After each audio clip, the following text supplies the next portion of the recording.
All right. Hey, good morning. It's me, 5XP. We are doing something different today. All right, today's a big one. All right, we're finally unboxing the Kingdom Death Screaming God expansion live. I have no idea what's in this thing, or if it's even going to live up to the hype, but we're about to find out together. All right, we're going to check everything. Right? Box art, or quality, cards, minis, sprues, inserts, if there is any. Is it worth the money? Right? Is it worth the wait? Right. We're gonna figure it all out. But I am going in blind. I've never seen. I didn't rewrap it. I didn't go full on Amazon returns. So we're gonna figure out what's in there. First reaction, first time. I've never done an unboxing video before. So this is all new to me. I usually just be like, it's Christmas, unwrap it, everything. But I throw into chat what you guys are wanting me to do, all right? And we'll see if we can, in democratic fashion, go through those lists, all right? But, things like the sprues, cards, but we're not doing spoiler cards, things like AI deck, hit location deck, and I can be doing that kind of stuff.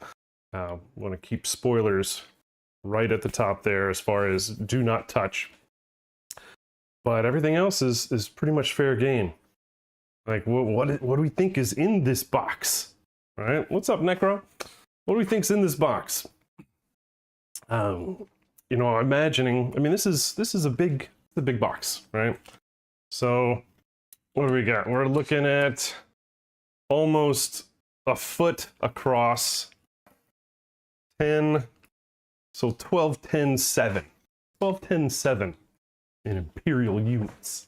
All right, that's the biggest one. Did I shake it? It could be expensive. Oh my gosh, dude. I did not shake it, although I just did now. Can you hear it? Is there some ASMR here? No. All right. So sadly, it doesn't sound expensive, right? That's a thumbs down already in the video. So what? Let's look at the box first. All right. So we already know that two entities are inside of this box, right? So let's get out of here. So we've got Screaming and Parasite Queen. Boxes are pretty normal, right? You got the monster logo, Screaming God on the side. The back is the best, right? Because we're starting to get a lot of art. We're starting to get a lot of art on the boxes. Big boxes I've been a fan of, right? The big boxes like this one and Red Witches, things like that, I've been enjoying the art. I have not necessarily, my opinion, it's like your opinion, man, is that the smaller stuff, like the brown box size, those things I could do without the art, right? Because that stuff's just getting pitched, just getting recycled. So the less money they put into those boxes, and the way that if that would bring down the price of like the smaller content, I'd be okay with that. I like this. Yeah. All right. So core game required. You have to be mature. All right. So that eliminates half of my normal followers, right? So you guys are out. Can't buy it. All right. And it does say wonderful players. So we're starting to get more traditionally non-boutique box style information. Now, is there going to be a storage solution type thing in this, or is it just going to be a box? What do you guys think? I think we're going to get like a storage solution of some kind in here.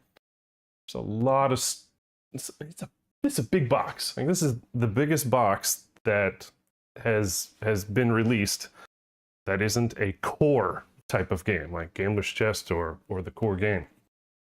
So are we going to see that kind of storage solution in here? I don't know. I'm really curious. So, you think so? You think so, Necro? That's one vote for yes. All right. The price on this one. Oh, Aziz is already at it. Look at that. Aziz. Man, you can't get good help these days. So, when I went through my dark treasury, it had a little placeholder price of 50 USD. That's definitely not. It's definitely not going to be a final price. I've seen people say 120. I've seen people say 150. I mean, if we're looking at Dragon King, if we're looking at like that kind of massive amount of content, it's got to be more than Dragon King, right? It's got to be, right? We got two big monster sprues. Oh wait, you got armor sprues. You know, books. You get a finale monster. You get a node 4 Kickstarter. Yeah, currently 185. There's no way it's 150. No way it's 150. All right. So imagine whatever is a non-core or GCE price, and then you find the next lowest price. It's in between. All right. There's no way this thing's 150. And if it is, that's amazing. Like, bravo. That's people are going to want to get this thing. Like on top of core to have a different, finale monster than Gold Smoke Knight, right? All right. So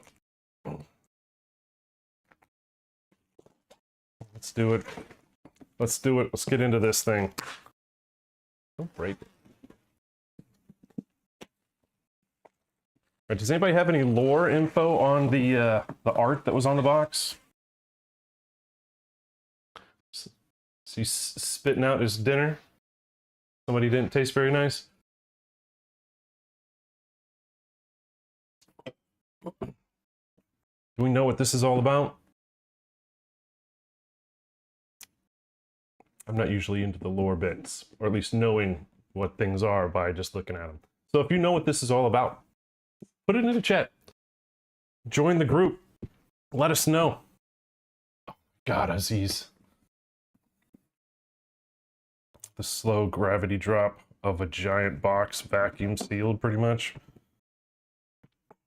I hate to break a box.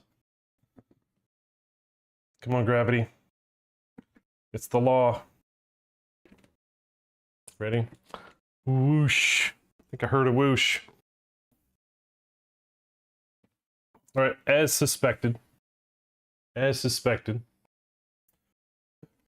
Big pile of sprues on top. First bag. This appears to be survivor bits. A blue dot, and this is the screaming gun and some survivors. We'll get to that. Next bag. More screaming gun. Oh, I bet this was some of it is Parasite Queen, or maybe this is Parasite. This is Parasite Queen. Excuse me. And survivors. This is Screaming God. And also survivors. All right, and I have a couple minis here, so we can kind of get an idea of some scale when we get to it. All right.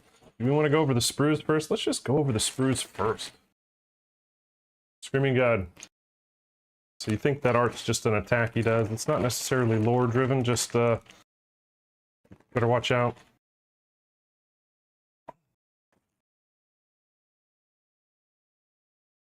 All right, I thought this thing was going to be roughly the same size as a trad lope, traditional lope, but it's definitely not. Right? It is about the same amount of sprue square footage as I thought it would be. I thought it was going to be a small sprue, like main body and horns. So that's pretty much on par. So if we're looking at this one. It's is it Lion God sized? Yeah, probably. I mean, here's your lope. Here's your Nuka lope. So it's definitely, I think you're right. It's probably more Lion God size. Yeah, I'd give you on that one. So you get the little armor patches on the sides, maw, right? Neck fur. That's then this absolute majestic horn, right? That the scoop on this. Yo, Aziz, focus in on this. Thanks, Aziz. This is my hand for scale. I went to look for a banana today and I didn't have one. I had a plantain, and that just doesn't work. But yeah, that's a massive headpiece. All right, and there's his mouth, screaming mouth. Yo, Aziz, focus. Thanks, Aziz. So, yeah, he's a big boy.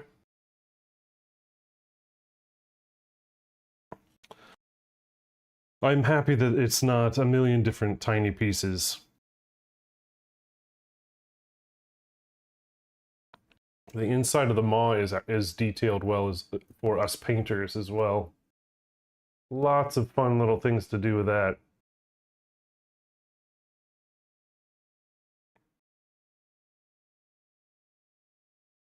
All right, and this could be our Monday project, right? Could be. I mean, we are. I think we're officially done.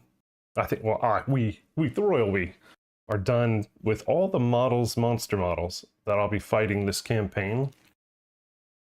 So this could be our Tuesday project. Tuesday paint and chat project is building Lion God. All right, on to Survivor Sprue. This is, let's say, male B. So if you've seen some of the Screaming God armor, like brown box runs, some of my absolute favorites, right? Screaming God armor is some of my absolute favorites.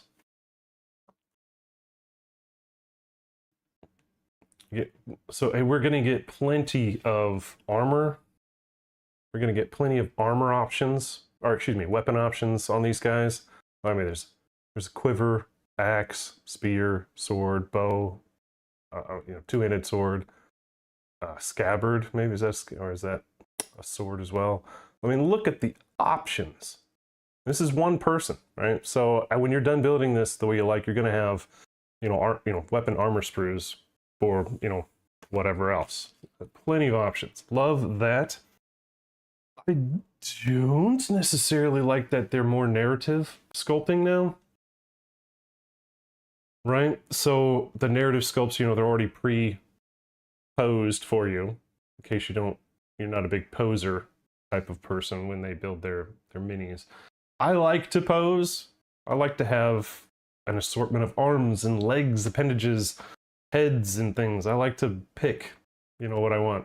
So the narrative stuff, I don't want to say it's driving me away from the survivor models so much, but I would like it if they stopped. All right, so this one, let's see, let's find the title on this one. This one, Screaming God Armor. So this is just, all right, so female B down here, male A here, and then it appears that this whole bit here is armor sprue. So according to this, it says female B, male A,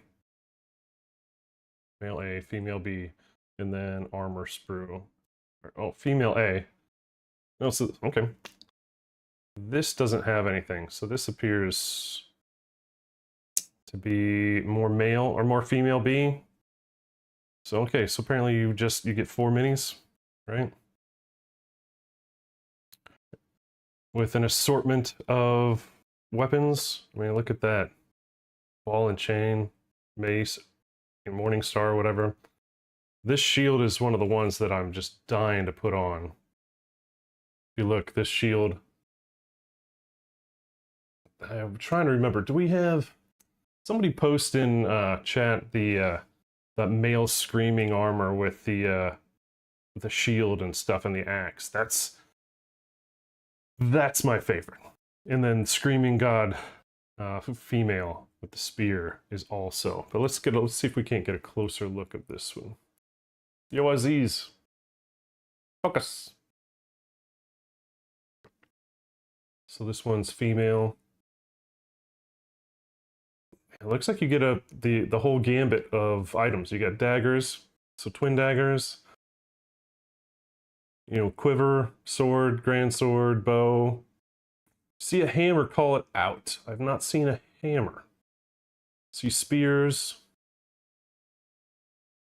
I'm not seeing a hammer. Oh, wait, no, here we go. Down here at the bottom. Two-handed hammer. So we see a two-handed hammer. And then that morning star, you know, ball and chain one. Axe.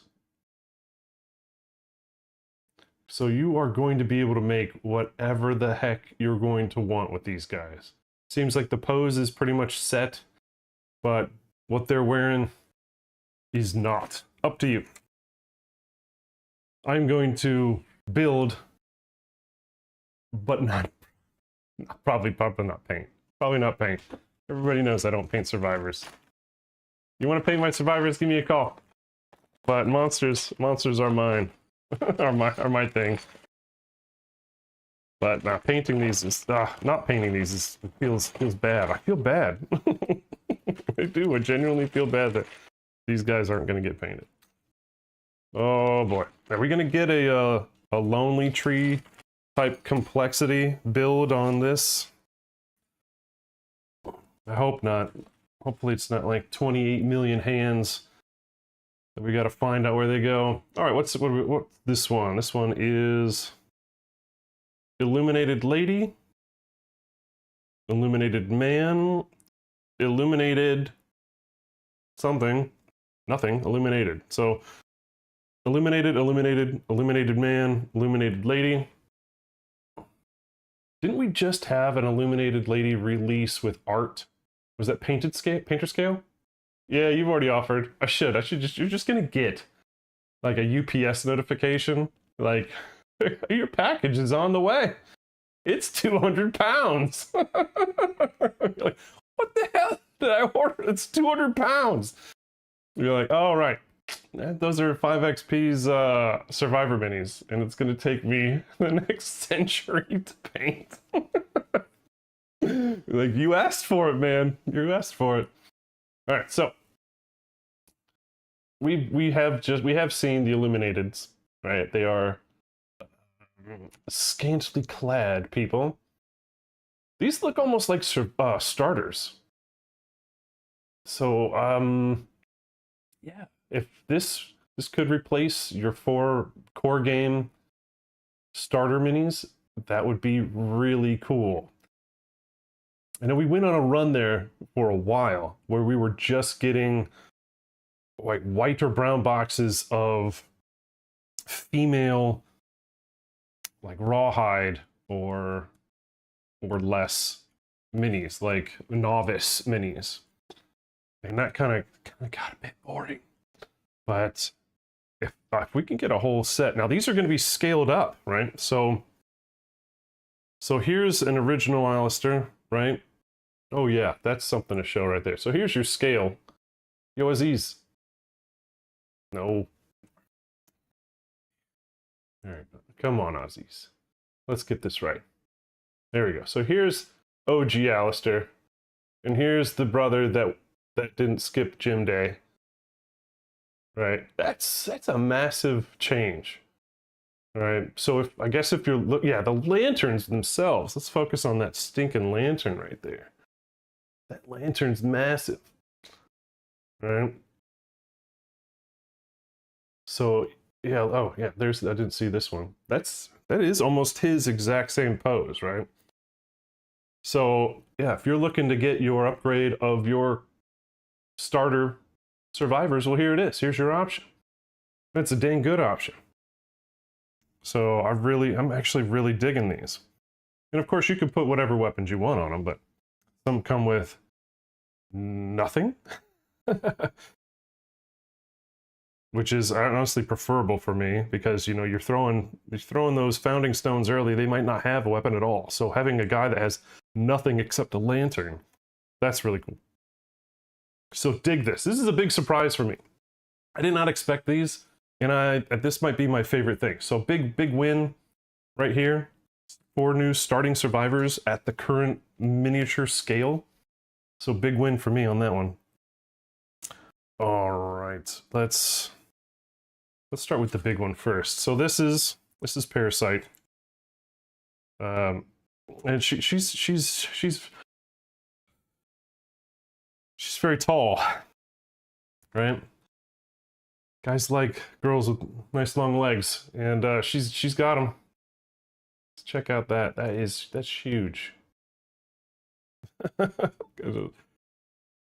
Nuke for scale, right? Those legs, they go all the way up.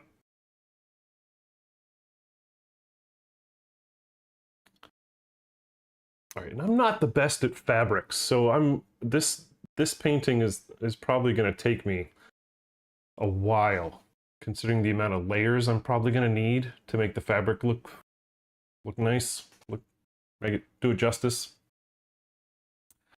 But here are your main 3 side pieces.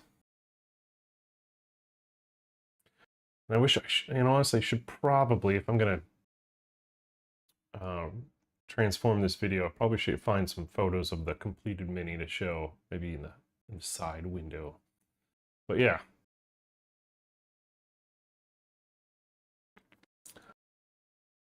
Arms spread out. And honestly, I wish I had a photo. You know, I bet when we get into the box a little bit deeper, we will find some more art for it. But like, yeah, here's my nightmare. Here's my nightmare. 8 million arms and legs. we would have gotten here sooner, but we were attacked by 9 large, big legs. Well, look at them all. Hand. Oh no. Oh no. There's 2 more hands. There's the leg.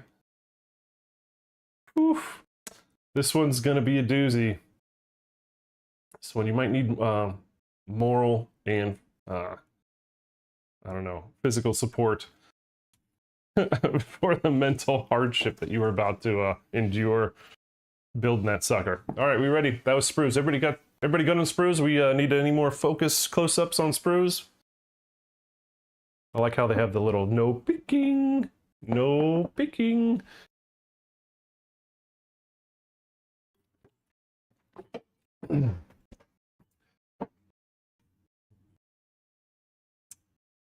All right.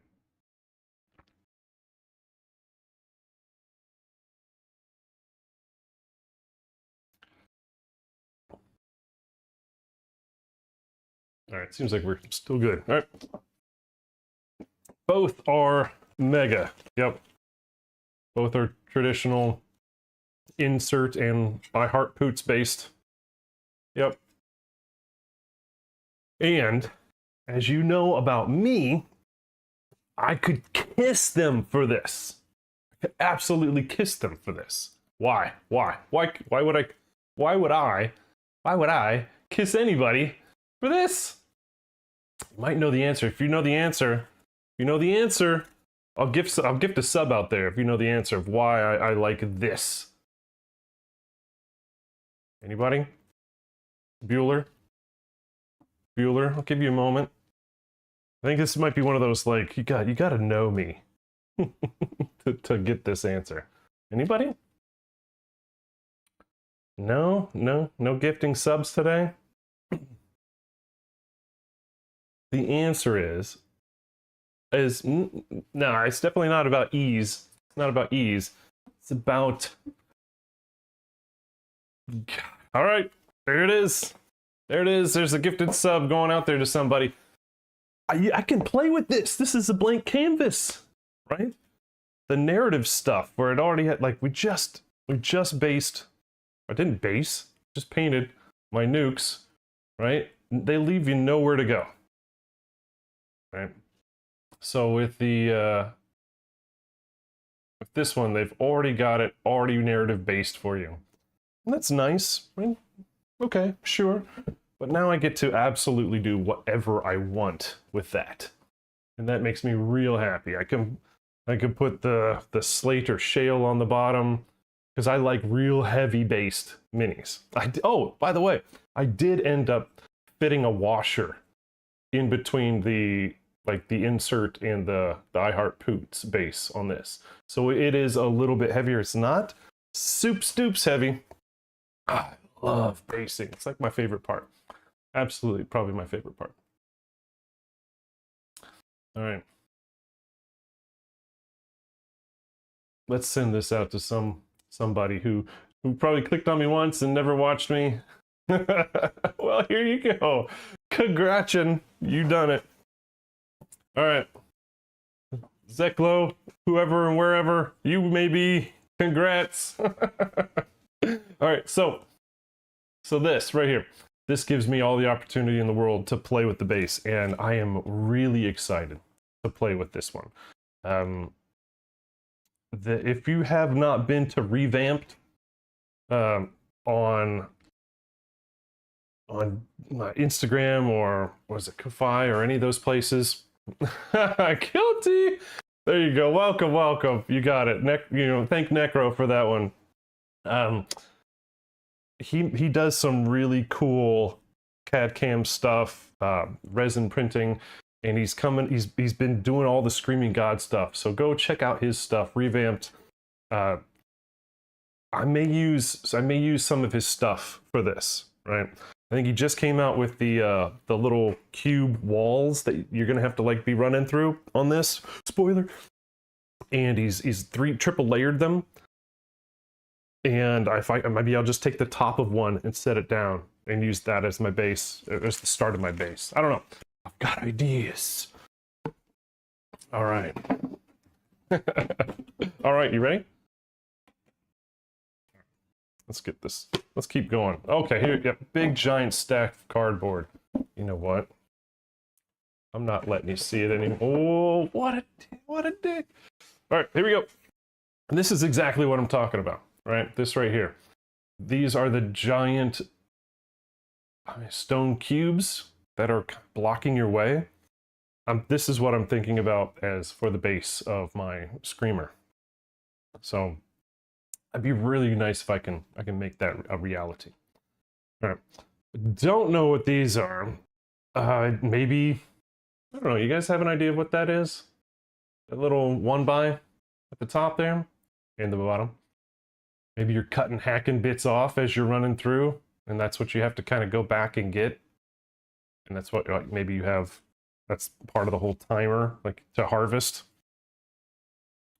All right, quads identicals. Same stuff.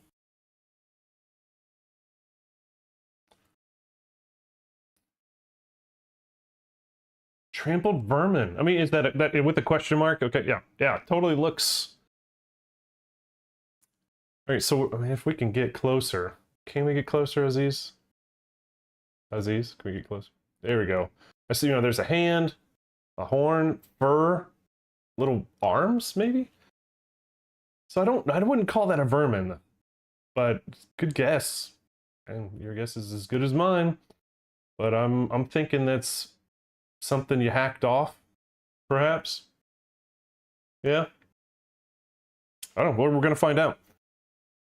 Oh, here we go. On the back side, we got more conjecture. What these are? And we got a 1 that's pointing clockwise, a 2 that's clockwise. So they're all clockwise. They're just oriented. We've got dark arrows, light arrows, dark light. So I wonder if we're drawing these as in a pile. Taking the top card, flipping it over, seeing what it does. Interesting. So multi-use terrain tiles. Oh, yeah, Parasite Queen stuff. Yeah, multi-use tiles. Oh, I got a UPS delivery today. My dog is going to lose his bleep. Yep, there he is. Foundation's shaking. My dog hates diesels. All right, any more reason to keep looking at these? Oh, actually, they're not all.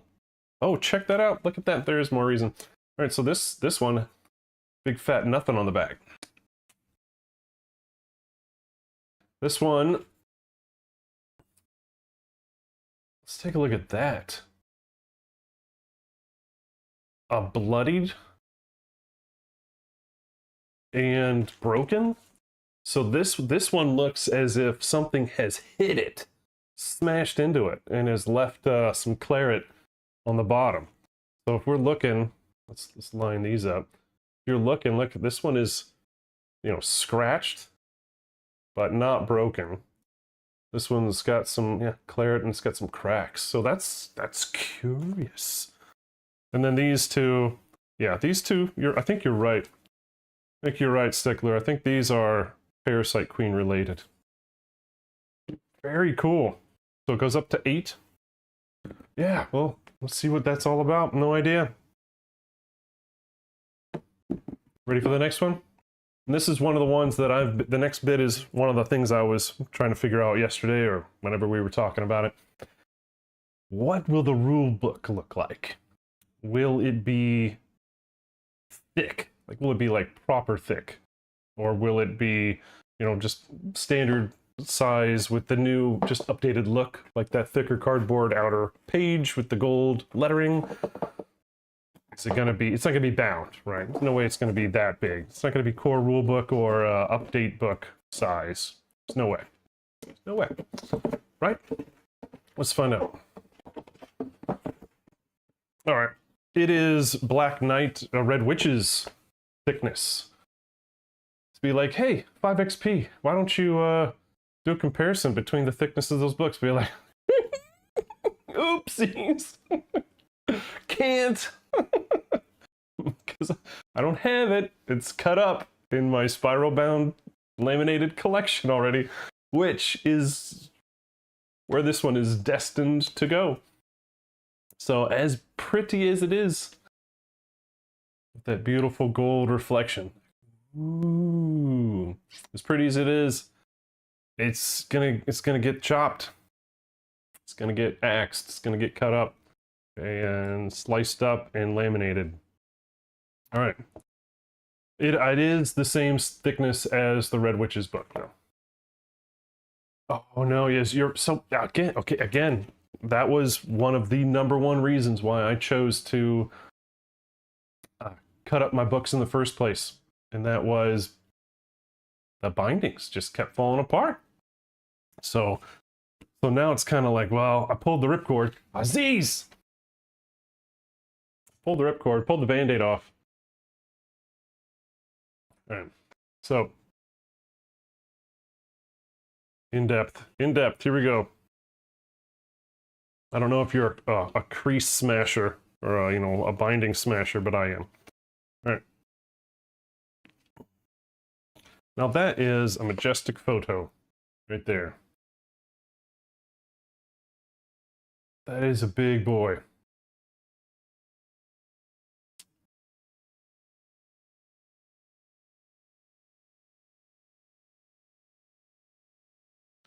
I love full page spreads, especially ones that have no rules on either side, because then I can do what with them? I can do what with them once I cut this book up? Frame them. That's free art. Free art.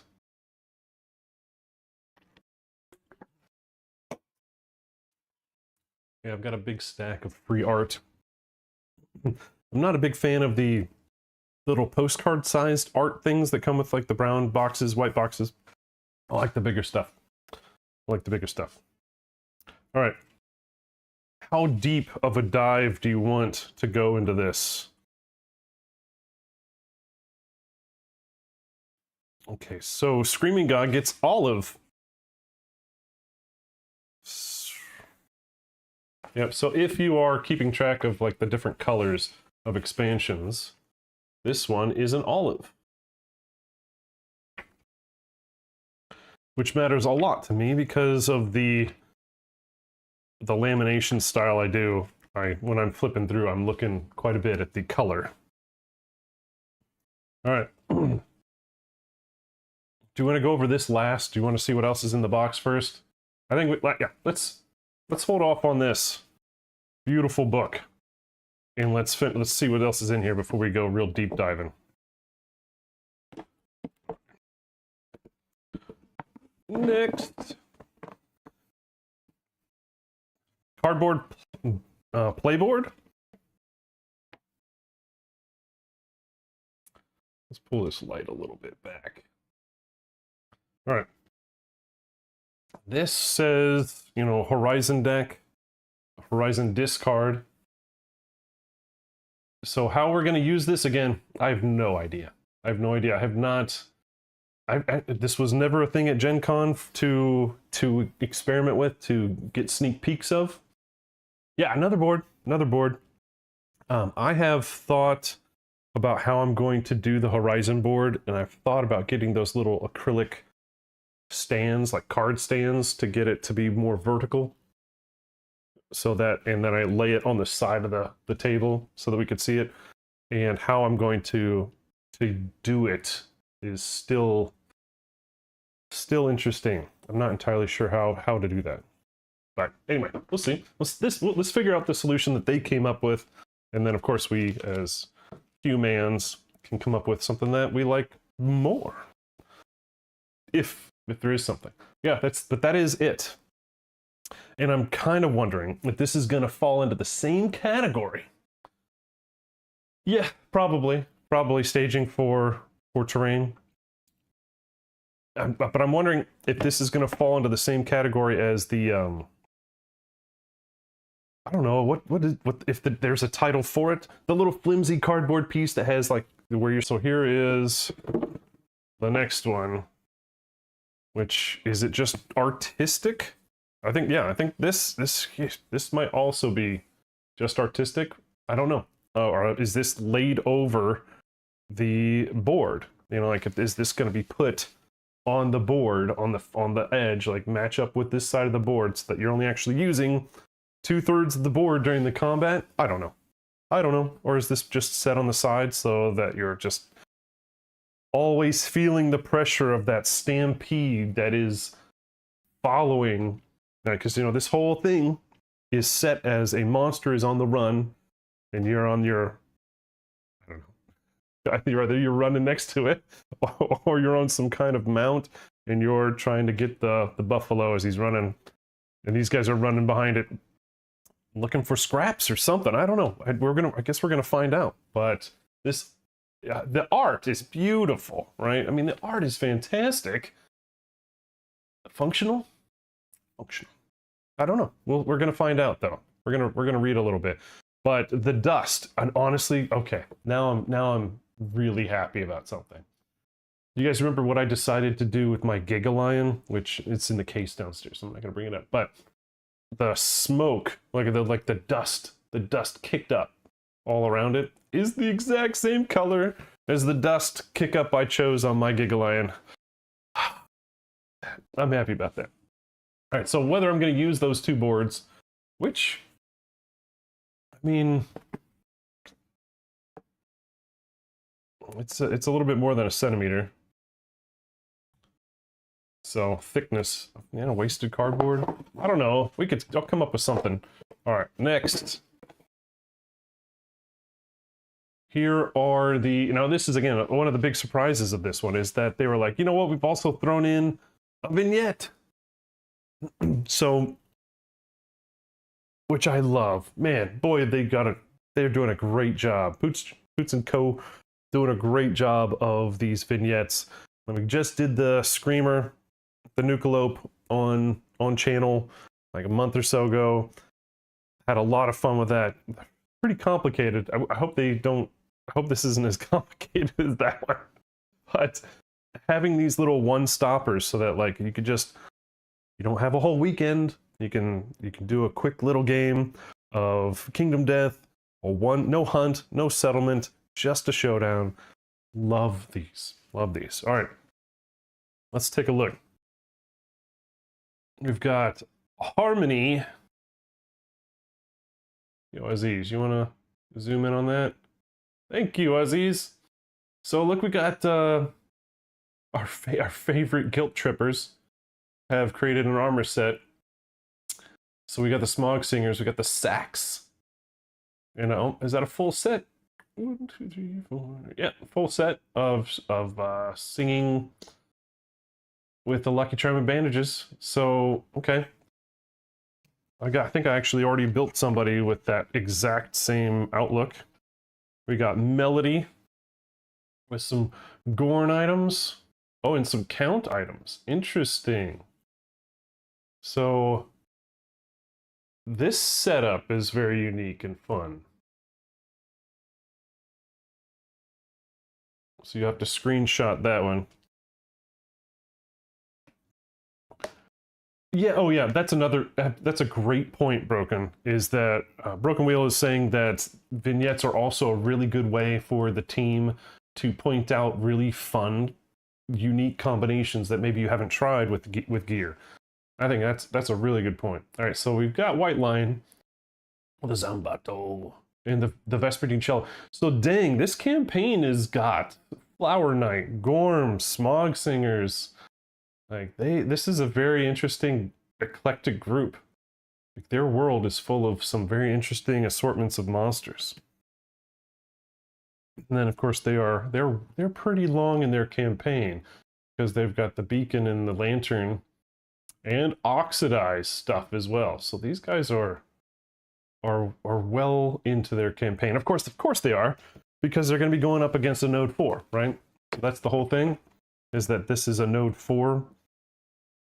So what do we have? We've got Gigalion, which is regular node 1, level 2, right? Vignette. We've got the Screamer, which is Nemesis 2.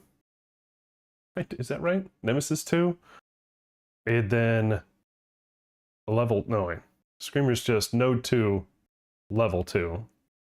And now we've got node 4. So I wonder what they're gonna do next as far as the next vignette. Very curious. Oh yeah, Killinium. There's also Killinium. So we've got the node 1 Nemesis. So yeah, what are we doing? What's next? Wasn't there talk about a Kingsman? Wasn't there talk about a Kingsman? Or did we all boycott that? Did we all boo this man? All right, now you're actually going to see something. There is a storage solution in this box. I mean, it is... how far into the box are we going here before that storage solution hits? 4 inches. Going 4 inches deep. All right, we get a Great Hall gear card separator. Of course, all my gear cards are in a binder, so I won't be doing that. And then we get Parasite Queen, Screaming God separators for cards, which mine are all in, how would I describe mine? They're not kind of like, it's like a calyx shaped box that has like game card storage in it. So all my stuff is kind of stored in that. I was in the core box, and I did, what was that called? That foam set that Necro, you and your brother use. I can't remember. No, I just lost that one. I used to use that. And then I kept building. I had to get another one of those sets to fill out my box. And then my core box was completely full. Like I couldn't even get the cards out. It was so full of all the stuff. Then I went to this new one where all my game cards, like my game, when I want to play the game, I pull out the Gambler's Chest box. That has all my base stuff in it. And then all my nodes are in that card storage in the Galaxy thing. Yeah, folded space. Yes. Oh my gosh. If you do not have everything that KDM has, like I do, folded space in the core boxes, oh, I think it's fantastic. You could pull out the single trays, which is kind of the same thing I do with my card storage. If you want to fight the Lope, you just grab the folded space thing and set it on the table. It's fantastic. Highly recommend it. No, I'm not. No, they do not sponsor me. No, there's no benefit for me stating that whatsoever. Just, yeah. Let's go. Yeah, start that over again. God bless it, Aziz. I'm not sponsored. This video is not sponsored. This is my own money. All right. So, card storage, terrain storage, and then, of course, cards. And we have... So, no Ark Survivor cards at all. So, I had planned ahead of time for sleeving and whatnot, and Aziz is... Oh, God, he's in a fighting mood today. My camera just has a default messing with me attitude. It's a very Star Wars droid type thing, which just it's got a quirk. But I have all the cards, sleeves, and I had kind of thought maybe there would be some knowledges and stuff. So to see only the same, traditional card sizes is a bit of a shock. I kind of thought there would be some knowledges and some things. So yeah, I'm kind of curious about that. Are they? Ah, yes, there are. So there's a couple. There are a couple. Good eyes. Good eyes, Broken. All right. So, but yeah, I was very surprised not to see those, but now I see them in here. Yeah, Poots. Yeah, there's a reason. You shouldn't have changed card sizes. You should have just put them in with these. All right, so here's your storage. It's the same flimsy, blown, plastic stuff that's gonna crack and brittle with age. So your mileage may vary. All right, but it starts the high part. Aziz is I'm going to flip my lid. It is 4 inches deep from the high part of the storage in the box. If that helps with anything at all. All right, if there was a way to fix that camera, I would. All right, so we've got 2 very large decks of cards, gear cards, settlement cards. Which one are we doing first, peeps? Which one are we doing first? Settlement. Yeah. The fun set. Now I will abide by any spoiler rule set. So if you say, hey, don't show this or that, I won't. I will not be showing AI cards or hit location cards by default. Will not show. But we can look at gear cards. All right, we can look at gear cards. We can look at knowledges. Ooh, we can look briefly at settlement events. And well, I think so. So here are the art cards for the survivors of the vignette. Oh, I love that. That's great. It's a really nice hat. How about you get a free bowl of soup? It looks good on you, though. No, just kidding. Now check that out with the Pippa and everything. That's a great image. For people living in the dark, fighting monsters, they're really happy.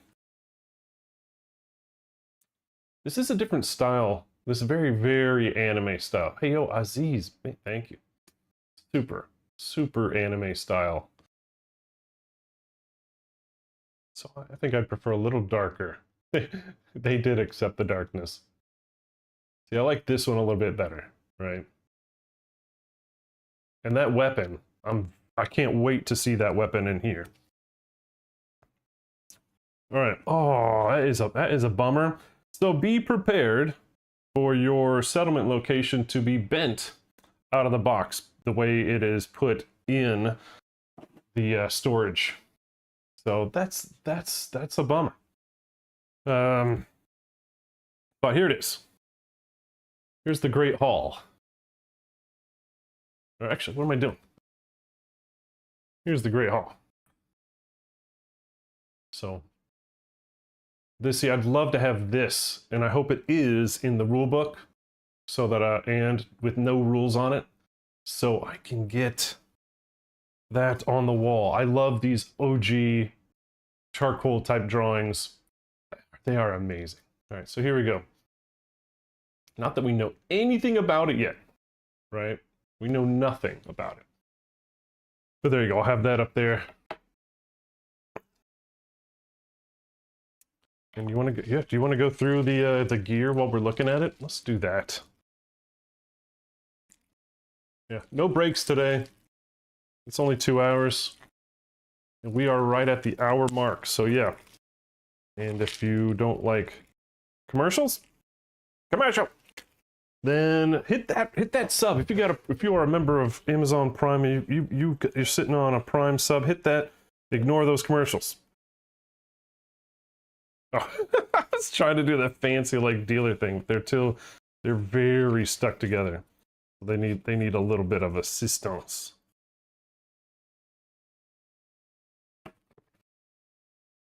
All right, so as the theme has been going, we'll get 2 of each, it looks like. You know, one that looks female, one that looks male. And we'll go through this. I'm just sorting them out. Whoa, look at the wired synergies on that sucker. All right, there's our ball and chain.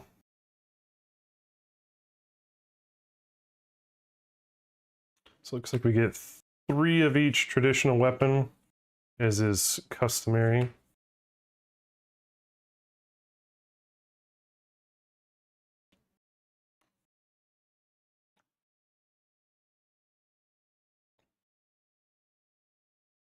Oh, we're gonna get scout items. And maybe these are some rare gears associated with vignettes. I don't know, we're gonna find out. All right. Yeah. Oh, wait, yeah. I know 4 months, especially like the king. You look at, you're like, maybe you defeat a level 1 king, and you're like, oh, what can I make? And you're like, like, how am I gonna make this stuff? I thought we were winning. It takes a while. All right, so I don't know. Is Aziz focusing on this? It doesn't look like he is. Yo, Aziz, focus. I think that's a little bit better, maybe. So it's a lot of iron, a lot of organs, specific hides. Obviously, at this point, you're going to be making leather, but that Vandal spot is 6 bone, 3 scrap. Yeah, this is, dang, that's a lot. And you know what? Is this the first time we're seeing an Endeavor used as a material component in a settlement place, like for crafting gear? That's not like part of the workflow, but it's a cost. Is this the first one we're seeing? Yeah, you're right. You're right. Stone noses. Stone noses. All right. So maybe this is just the second one I think I'm seeing. I know they do it a lot with the beta content. They will take like a Endeavor and a Founding Stone, or Endeavor and a cloth, or something where you can turn that into something.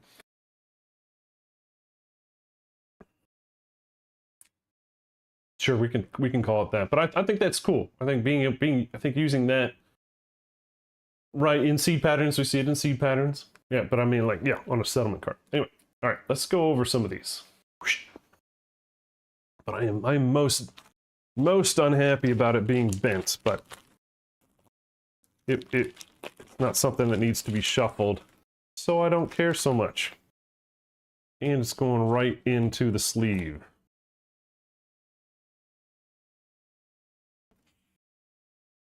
And yeah, it's not shuffled, but I do sleeve my settlement events and my settlement locations. I want to. All right, in no particular order.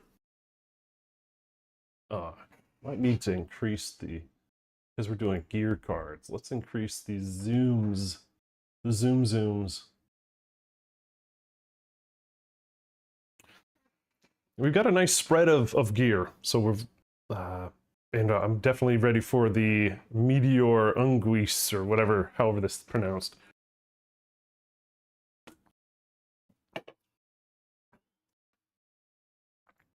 See if that changes anything. That's better. Alright, so Screaming God tablet, Item Scout Heavy Stone tablet. Telltale Terrible precedes the blast. All survivors can use the drop and roll survivor action. Drop and roll. If you are standing in the explosion zone, when the god performs Withering Blast, spend 2 survival to dive for cover. You are knocked down and do not suffer damage. So, there's something for you. So apparently he's going to do damage and knock you down, knock you away. Without that, who knows? Let's jump into the traditional set first.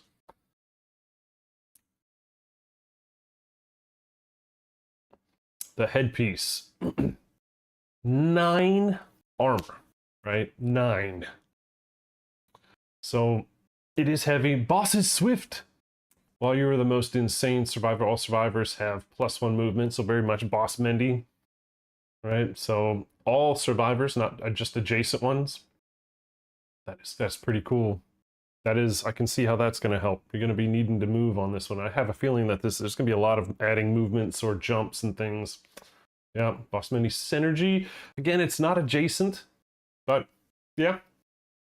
I'd love to see if things are keyed off of the word boss. You become a boss man. Alright, so if you synergize right or down, it is on arrival gain 5 insanity. That is for you only, but 5 insanity. So we're gonna get screamed at. So we're gonna get screamed at a lot. Alright. 9 at the waist. We've got green to the right. Green screen's not going to show it very well. If you synergize with this and another green and blue, when you spend a movement, roll, and if you get higher, you're going to be getting a survival on top of that. That's nice.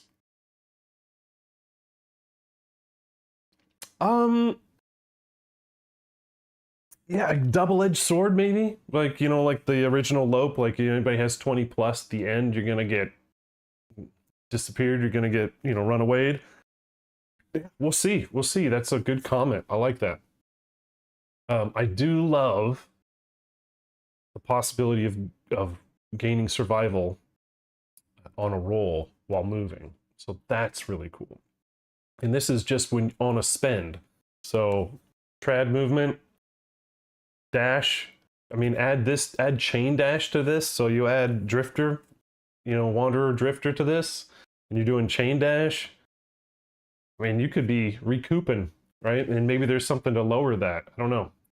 That success rate from 8s to lower. I like it.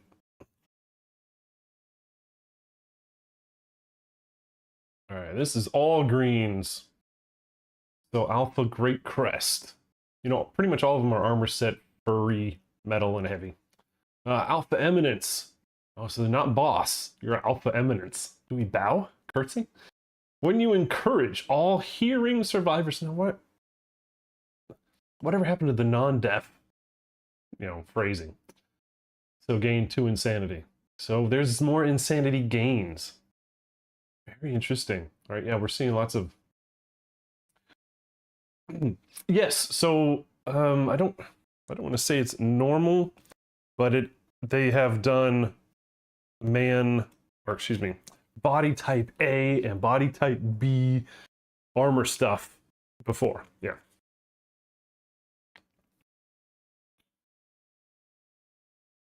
Now this is the one I was gawking at. Looking at the synergy list on this thing, it's just like, oh, holy crap. So again, 9 armor set. I can't wait to find the set bonus card. I'll have to look for that. That's nuts. So this is metal, not furry. At the start of your act, so if you synergize this, so the green puzzle is up, and you got 2 reds left and right. That could be because of Hush. That would be a really cool monster synergy there. And I love how they would tie in different monster synergies, especially with COD coming. Who knows when that's coming? All right, so if you puzzle the red from this and the green from this, and you puzzle 2 more greens and 2 more reds and 2 blues at the start of your act, if insane, gain a movement. So no wonder that the unlock is so high, because that is so powerful, right? And I can only assume the laggards, the stragglers, are gonna get. I mean, they're gonna get this up the tailpipe. So, I'll be curious if they're going to utilize the straggler keyword anymore, like, and not just the hunt. Ooh, interesting. Wonder if they brainstormed that at all. All right, what else we got? Okay, you don't see this too often. So the gauntlets key, so green synergy to the left, and just you get a red completed synergy. All right, help me about this one. This doesn't seem common. Why do I not feel like I've never seen this on a gear set before? But maybe I'm just forgetting. But so you just get a red synergy. So this will help with that, the greaves. But there's nothing to this one. It's just hands, and you get a red synergy and a green connector to the left. That's it. I think that was it for the base set. I know. I'll leave these here so that you guys can, I don't know, play in your mind, do mind games with how you're going to connect them. Now let's go to the weapons. We'll go to all these onesie twosies here in a minute. All right. Yeah, only the charms, right? Right, only the charms. All right, so we've got 3 of these in the box. Godspeed lanterns. I love lanterns. You know, not just with people with the lanterns, but I just like the idea of they still have to carry a lantern because it's dark, right? So Godspeed lantern, item lantern. You cannot gain -1 movement tokens. Oh, that is fantastic.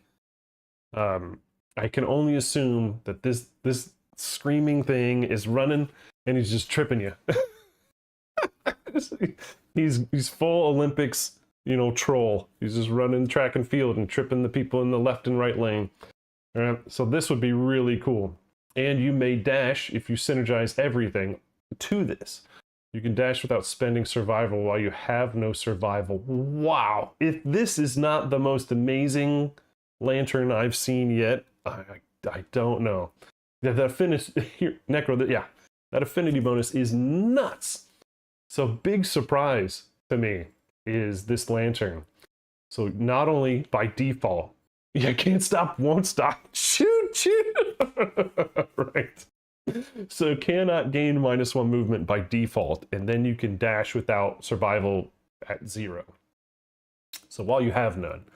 So it keeps you in the game, right? It's the shot of adrenaline, knowing that what's behind you, right? Really cool. Now you only get 3 of these in the box. So hopefully you got somebody with chain dash or whatever in a rawhide set. Although why would you take rawhide? I'm assuming that each hit this thing does is like 7 damage. But anyway. All right. Weapons. Oh, again, there is actually another lantern. So there's only one of them. And it's Lantern on a Cane. So a 180 irreplaceable. So is this final lantern? Probably something like that. On arrival, place an endless token on a gear in your gear grid. Limit once per lantern year. Wow. On arrival, gain 8 survival if you link. No, not if you link. If you just have a green and a red. Damn. Screw you, overwhelming darkness. I don't need you. I'm gonna get 8 on the way back. Good lord. But endless. I wonder what that's all about. Does anybody know what endless is? Or are we gonna find out in the cards later? Yeah, we're gonna find out. All right, so here's your 4th lantern, but it has absolutely nothing to do with moving. All right. We got, well, we only need 1. 1, the Vandal Broadaxe. Blue left and down, savage. I love savage weapons. And look at this, 2 speed, 6 and 8, 8 strength. Now, this is obviously, remember, node 4, At this point, you better be finding weapons that are 8+ or sharp or whatever. So if you moved 6 spaces during your act, this gains deadly 3 until the end of your act. Right, so not just for the attack, but for your full act. If you move, basically move first and you'll be fine.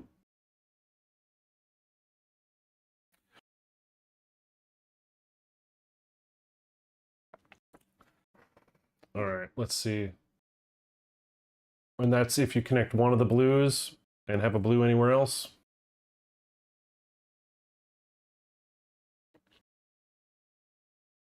Moving on.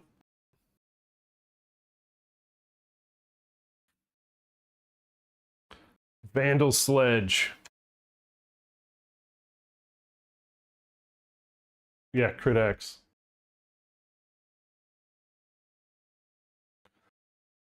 Let's see, we've got 1 speed, 5 accuracy, 9 damage.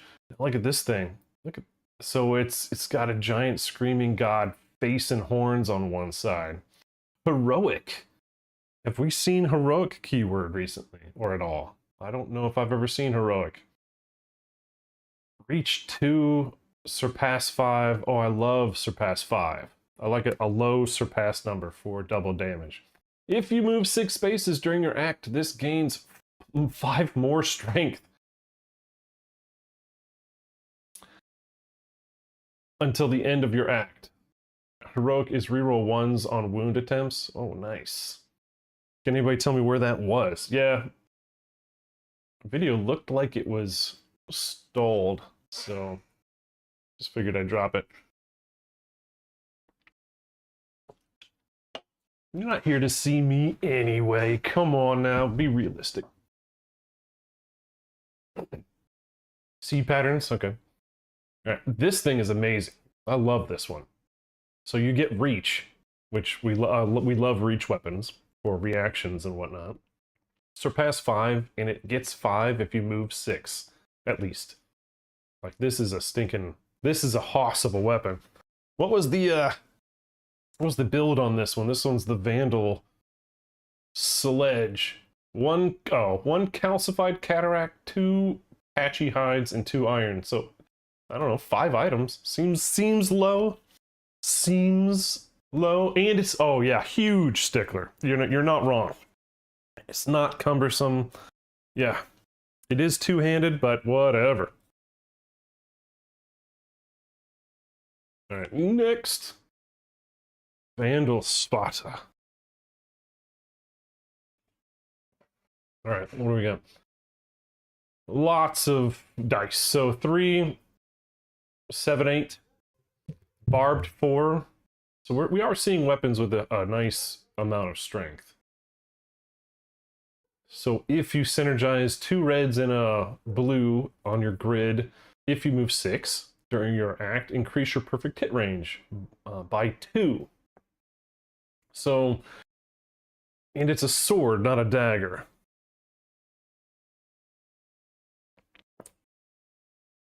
Yep, so I guess if you've got Timeless Eye and you've got some abilities, you know, a Barbed 4. And Barbed 4 is always nice, but it's, you know, 4 is not surpass 5 with +5 if you move 6. But I bet this one's cheap.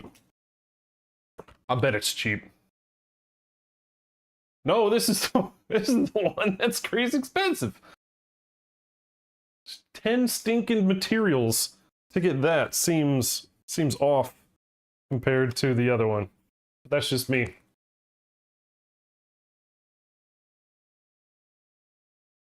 All right, so yeah, on the right, Survivor, sure, of course. So this is the Claymore.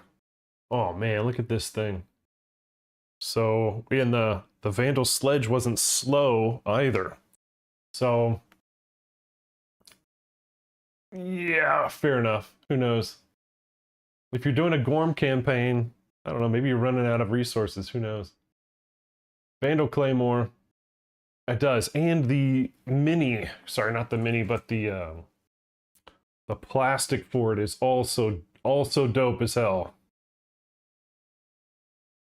I mean, it's going to be huge. There is a I think one or two narrative survivors that have a nice big sword. So getting one you can play with, you know, posing wise is nice. Anyway, so 1 speed, slow, 6 accuracy, 12 and 8, right? 1 red on the left. It's slow, it's sharp, so you're rolling 2 dice. So your minimum is going to be, you know, 14. Well, no, your minimum is going to be 15 because a 1 is a miss. So that's a ton. That's tons of strength. And deadly and devastating. And then apparently, if you want to add to that, if you move 12 spaces during your act, this weapon loses slow, gains a speed until the end of your act. So yeah, you're always going to be dashing, right? And just that's nuts. That's a beefy weapon. All right, what's the claymore? A grandsire antler. So that is probably the big double thing. And remember, let's think about this. It might not just be, this might be really easy to get. 6 bone, 3 scrap, you know, and 1 splinters. You know, that might be the cheap material you get. You know, and then the grandsire antler with 4 iron and 2 perfect hide. You know, that antler might be the thing that it takes, you know, XYZ amount of time to harvest, right? You got to yank that off its head, you know, something like that. Like, because that's part of the mechanics of this thing is, the resources aren't going to be easy because you got this coming up from behind. So there's no time for a picnic, right?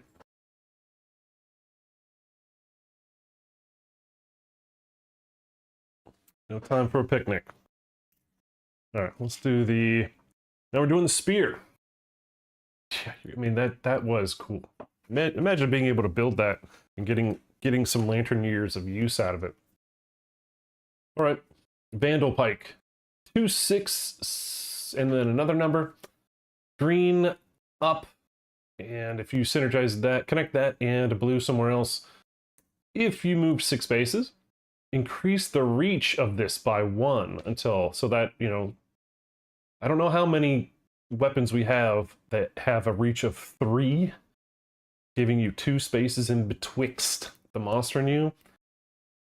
But this is another one of those things where you're going to be running, and being able to reach, like, while having to dodge stones and all kinds of other stuff without being slow or, you know, cumbersome or whatever. Like, this seems amazing. Without it being a ranged weapon. So what would that be, like frenzy?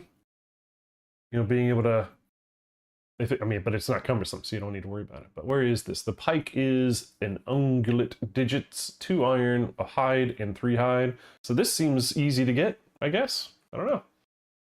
Can you attack over stone faces?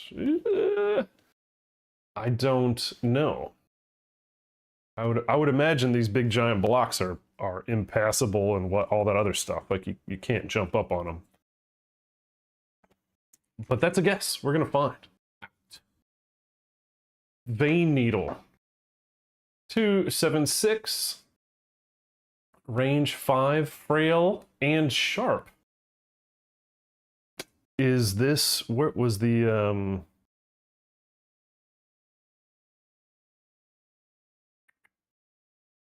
endless token? Is this maybe something you put an endless token on? If endless, you know, makes frail not thing. Anyway, if you draw a trap while attacking with this, archive the gear and roll a d10 on a 3+, ignore and discard the trap, reshuffle the hit location deck, and cancel your attack. Wow, if this wasn't on a node 4, that would be game breaking. But at this point, that's pretty amazing. I bet this is that whale that we're seeing from the Screaming God tablet. That's my guess, is the trap, but who knows. But yeah, that's pretty nice. I mean, the fact that it's sharp on a dart, I can only imagine this one's cheap to make. What do we got? A splinter, bone, organ scrap. Yeah, to me that's going to be really cheap to make. I assume those splinters are going to be the easiest to harvest. That is an assumption. You know what they say about those? Oh my gosh, saving the best for last, right?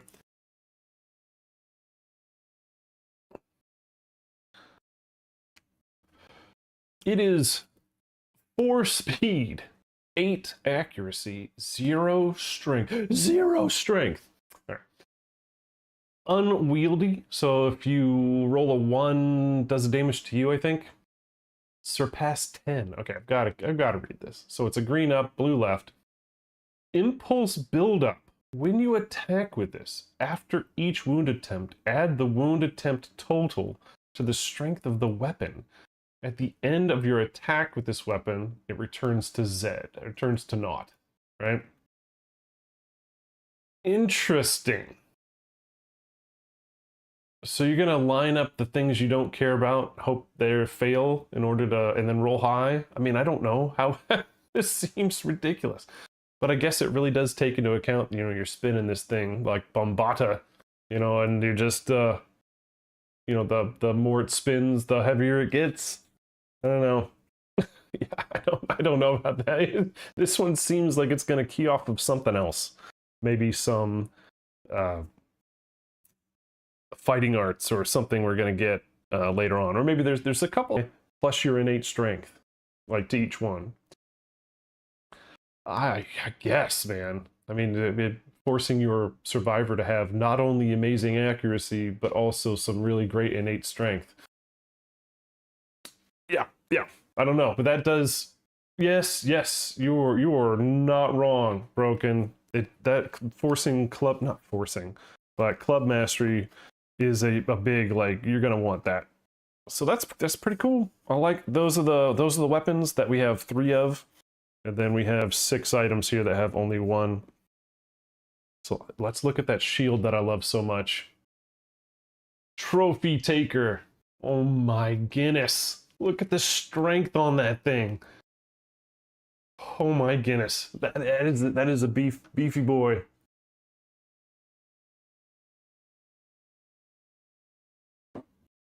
So it's unique with Deflect 2. I love Deflect. Better than Block, in my opinion.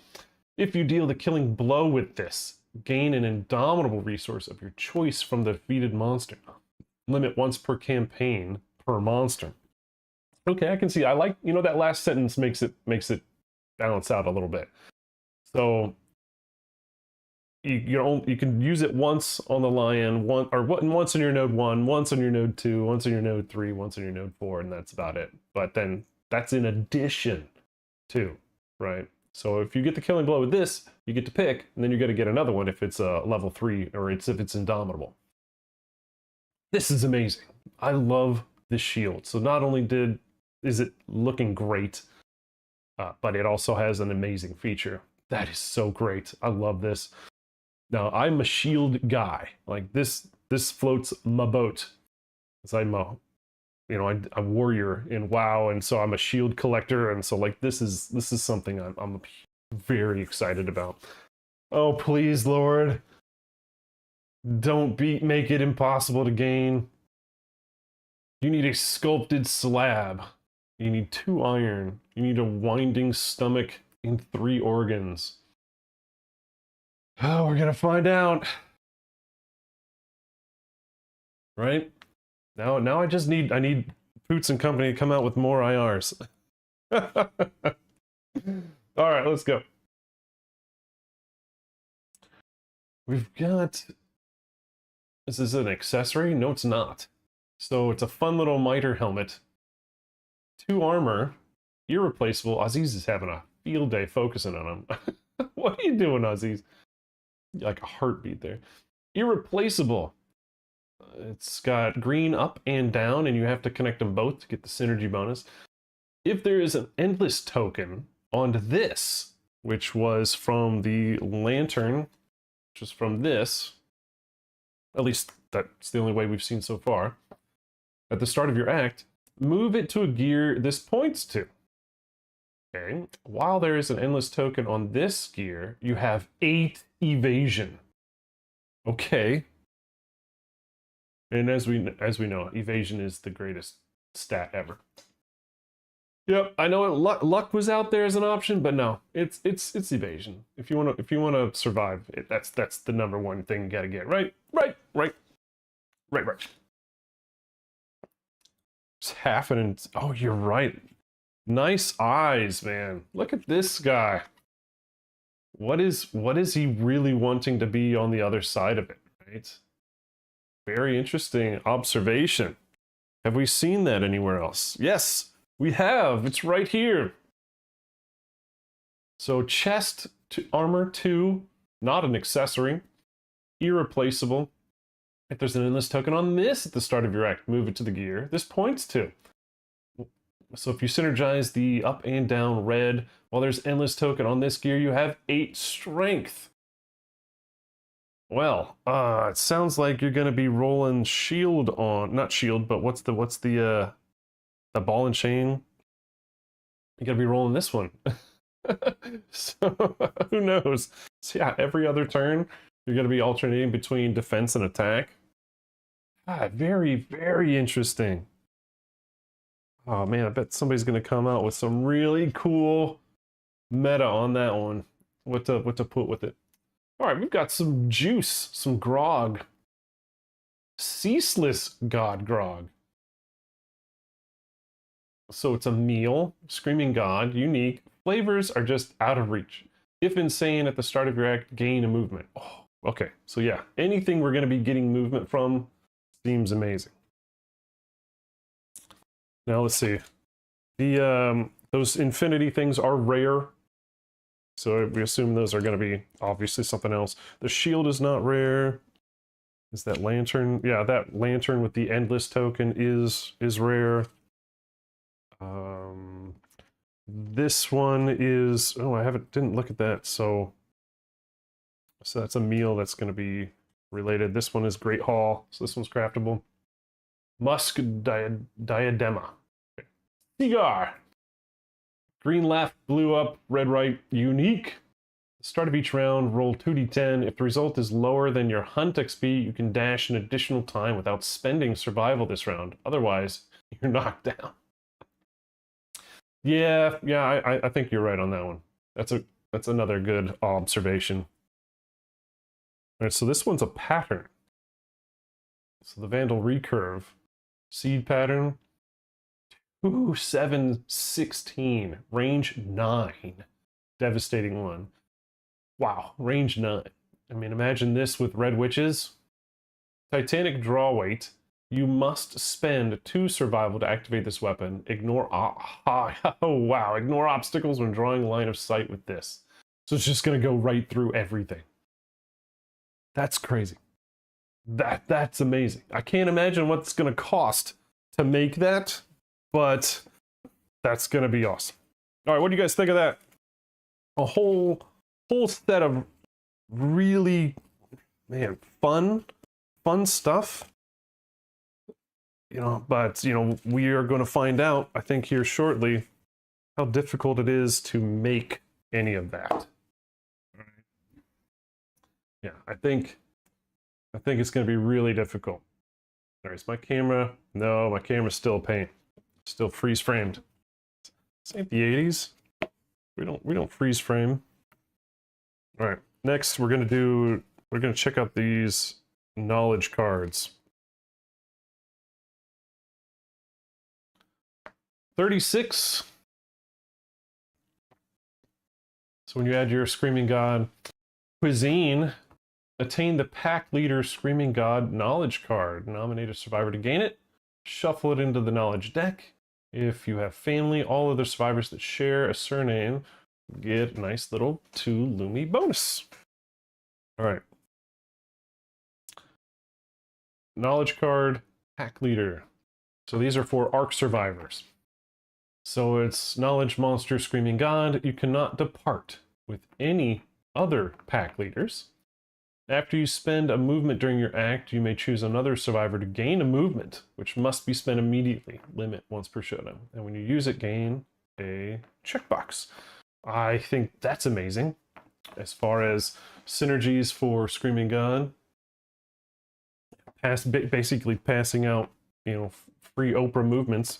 You get a movement. I imagine you're going to be able to do it even more when you upgrade it. Let's see.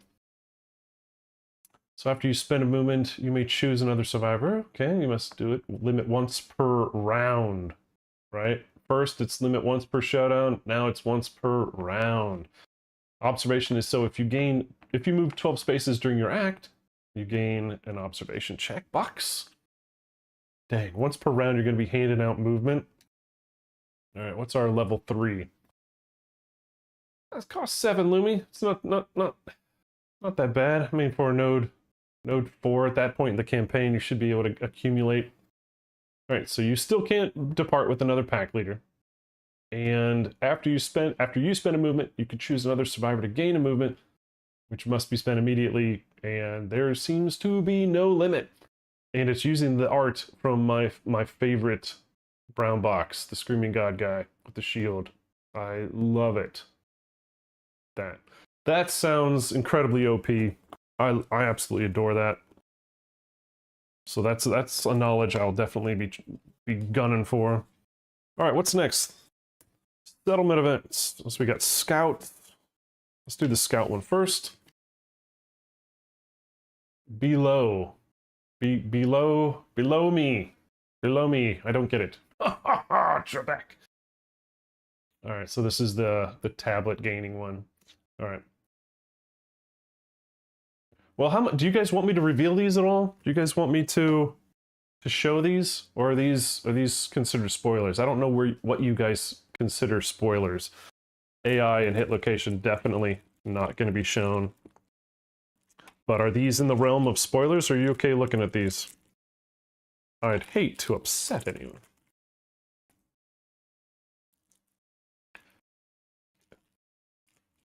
Of course, if you feel uncomfortable, you could just, turn me off. Not watch anymore.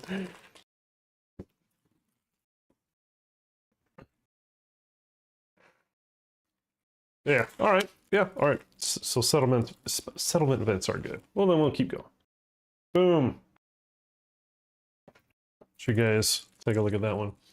Scout peers in a crack at their feet, discovering a vast machine churning below. They are overwhelmed by the sudden nauseating sensation of mechanical motion carrying them toward an inexorable end. The Scout may spend any amount of survival, then roll a d10 and add that to the result. Trying not to make a bunch of rapping noises. That's always incredibly annoying. All right, there we go. All right. Let's see. Let's try this one. Oh, look at that art. Invigorated departure. Regular settlement event. If returning survivors were not victorious in their lantern year end, and draw another one.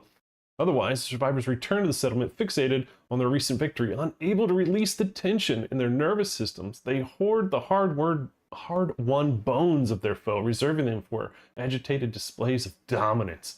Unable to rejoin the settlement, they fix their gaze on the darkness, lose 1d5 bone resources. All returning survivors gain 1 permanent strength and must depart again. Okay. I've seen worse. Lingering effects. Based on if you had to core your nemesis. That's a cool one. I like that one.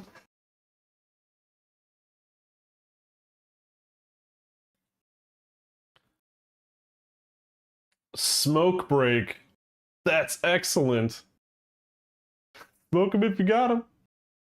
If the settlement does not have heat, switch off and draw again. The survivors puff on pipes carved of bone shards. Does this require something? Every now and then you'll see like something up here with the settlement of it. I thought maybe it might require smog singers, but all right. They puff on pipes. Weary take respite in the anesthetizing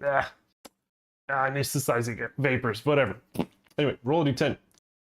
Damaged pathways, superheat cauterizing wounds. Nominate 8 survivor. They each gain 2 insanity and remove random disorders. Wow, that's nice. The smoke tickles the hippocampus. Hiccups of memory occur. Nominate 8 survivors. They lose 2 Hun XP. Now, it does not say if it takes you negative, they cease to exist. So it's not... I don't see a down. Yeah, right. Broken wheel. I don't see a downside. And then look at that. On a 10 plus, you can get red fist. That's excellent. Lingering effects. Let's see, excessive excessive participation. Yeah, okay, so there could be some lingering effects that might have some negatives, but yeah, that's not a bad one either. Come on, where's the you look up and die automatically, no roll. Boasting ritual. Nominate a returning survivor with the most tonic speed to boast. They're the best. They're the greatest settlement has ever seen. Soon their boisterous claims begin to draw a crowd. Basking in their newfound attention, they begin to regale the masses. All right, this is very fun. A D10, add a 1 for each music education event or innovation. Yeah, there's a lot, right? So 1 to 7, it's garbage. You lose 3 endeavors. You gain marrow hunger and the murder. I hate this one so bad. This is what I like. We apparently viewed them in exact order from like best to worst. All right. So 8 to 11 dubious claims, lose 2 endeavors and gain quixotic. All right. Now, if you don't have any endeavors, then are you gaining quixotic ain't that bad. All right. Blood curdling tale. The nominated survivor gains a lot. You gain an endeavor. Departing survivors with 2 or less gain 1 permanent movement. Wow. I mean, you're going to be sending out all novices on your next one to gain the bonuses of that. And 16 plus, ultimate boast. Gain 2 endeavors, leader, plus 1. Luck. Adds 5 to their endeavor rolls for the settlement phase. Jeez. Yeah, it's 16 plus, but... Right, so if you are a very heavy music and education in the innovated settlement, that could be very possible. I guess, the smog, if you're already doing smoking with smog singers and stuff, you should have some musics. Anyway, there are your settlement events. I'll sleeve those up. All right, here comes the last bit. All right, so I need to, apparently they're not incredibly sorted. All right, yeah, we're not gonna be looking at resources yet. I don't want to hunt events or spoilers for me. Sorries. We can look at quite a bit of, here are the armor cards. We got a pillar card. We'll look at that.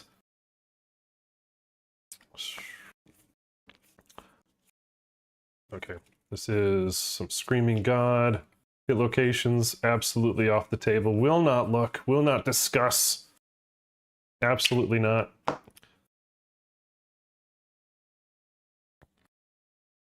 Absolutely will not. But here, we'll look at this while I'm doing other stuff. So Screaming God. Level 1 is 17, 18. Hit points, 18 toughness. Only 18 toughness.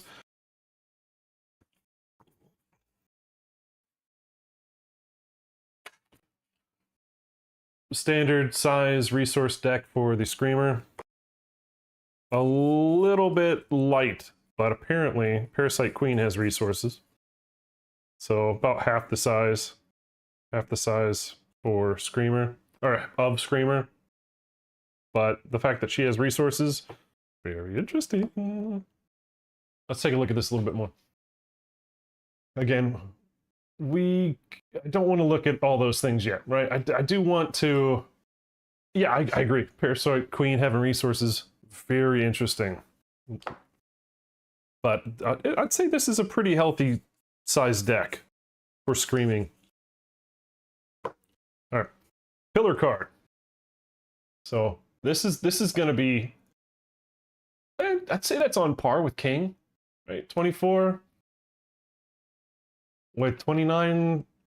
hit points for level 3. I'd say that it's on par. It's probably going to be more difficult. The fact that you're going to be moving around. But let's take a look at this. The Screaming God gnashes its massive undermaw. If a survivor has the Devoured status card, they suffer a random severe injury. The monster accelerates. Draw a Horizon card. So you're still going to get gobbled up. Yeah, 4 legendary cards is wild. He's got 2 luck. Yeah, it's going to be a hard thing to crit. Or hit, if you're moving that hard. But, oh, getting gobbled up. I mean, you basically are probably going to lose the game if anybody gets gobbled up. Basic action. Furthest threat by column? Farthest threat by column. Interesting. Alright, so move and attack. You get 5 speed. It's going to turn into 6. And damage is going to be 6 base at level 3. Knockback 8. You're always going to want to be in front, so it knocks you back forward. But you're going to have the chance of getting munched. Oh, that's not going to be very fun. All right, this is a 3-pillar. It looks like Parasite.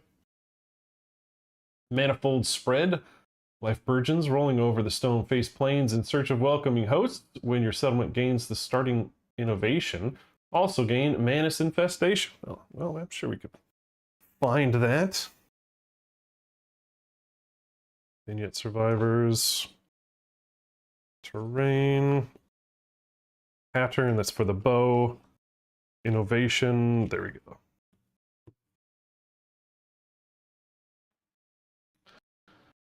Plagued by parasitic abundance, this innovation cannot be archived or returned to the innovation deck, so no hope on Gorm getting rid of it.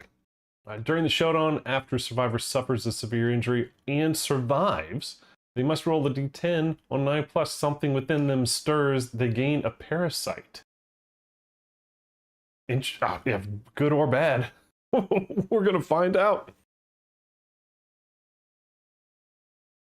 Let's see. These are in no particular order. All right, so here are the vignette people. So it's about Lantern Year 17. They are Lantern survivors, so they've got Surge and Encourage. Oh, yeah, I'll bet. They are indeed all parasites. And yeah, you know what? Actually, let's skip that. Let's go over some of these. I don't see a reason why not. I mean, we'll do a real tertiary, a real quick high altitude look at them. So with this one, when you gain it, remove a weapon from your gear grid, place it on this card. If you were attacking with it, cancel your attack. Okay, so you can gain parasites not only during the showdown, but in the settlement phase as well.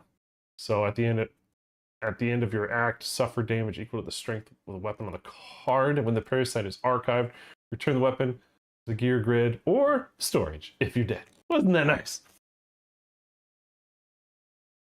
So there are 2 of those. It looks like there are leg parasites, intestinal parasites, brain parasites, ocular parasites, a worm somewhere parasite, tongue. Oh, I don't even know what the heck that is. Don't want to know what that is. And some bone type parasites. So like when you gain this, I don't want to spoil everything. All right, when you gain this, gain another random parasite. When you die, all other survivors with that also die. Good gosh. Okay, yeah. So I love this, right? I love it because it just makes the whole Parasite Queen, it just invades the whole settlement and the whole campaign. I absolutely adore that. Let's see, here's the Parasite Queen. We have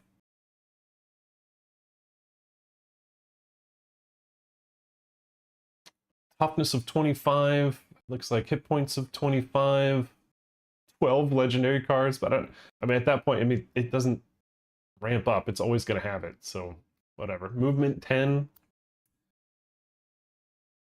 Chironomia.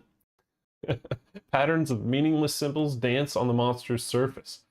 Oh, that's going to be interesting. I might have to paint some graffiti type stuff on the monster. Turn to face the most survivors. All survivors in the monster's facing set their survival to 0 and gain the Flesh of Rebellion status card. I mean, yeah, 12 legendary. How much does Gold Smoke Knight have? Somebody research that. I don't have any of my cards in front of me. Survivor with the most courage in range is the target. If not, Chironomia. So Unconscious Defiance. Survivors with 3 courage. Oh, this is just, yeah.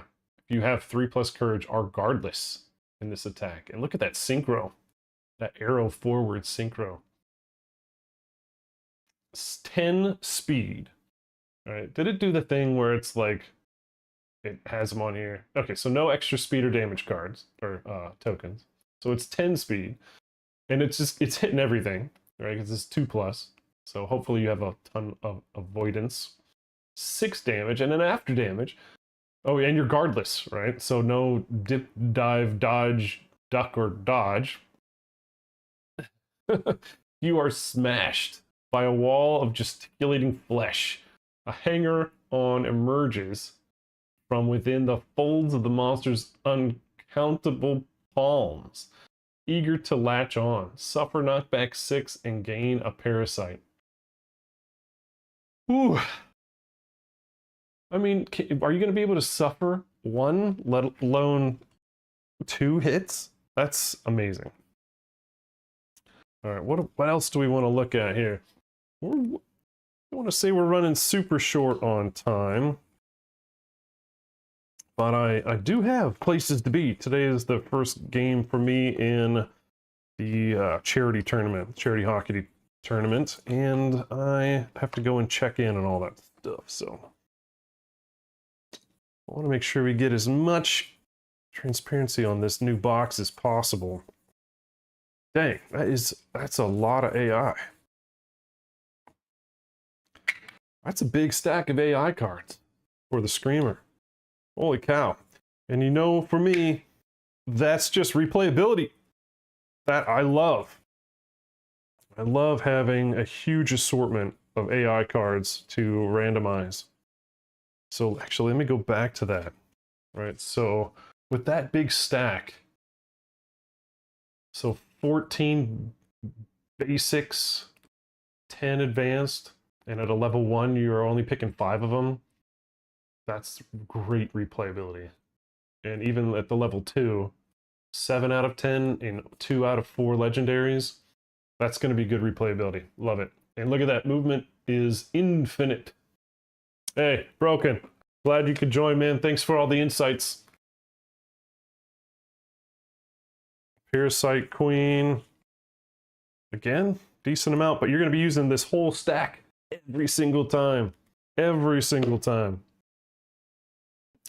All right, what haven't we done here? Let's take a look at these Horizon cards. These aren't spoilers, right? No, this is mechanic stuff. All right, beautiful perspective on that. I love that. The endless horizon, right? Let's take a look. Let's see what one of these is like. Suspended Tetrad. All right, so on the Horizon board, which is going to be, you know, set up vertically, I guess, or just next to the Showdown board, so it doesn't have to be vertical. Place labyrinth terrain tiles on as shown. And then there's flow. Interesting. Okay, so flow.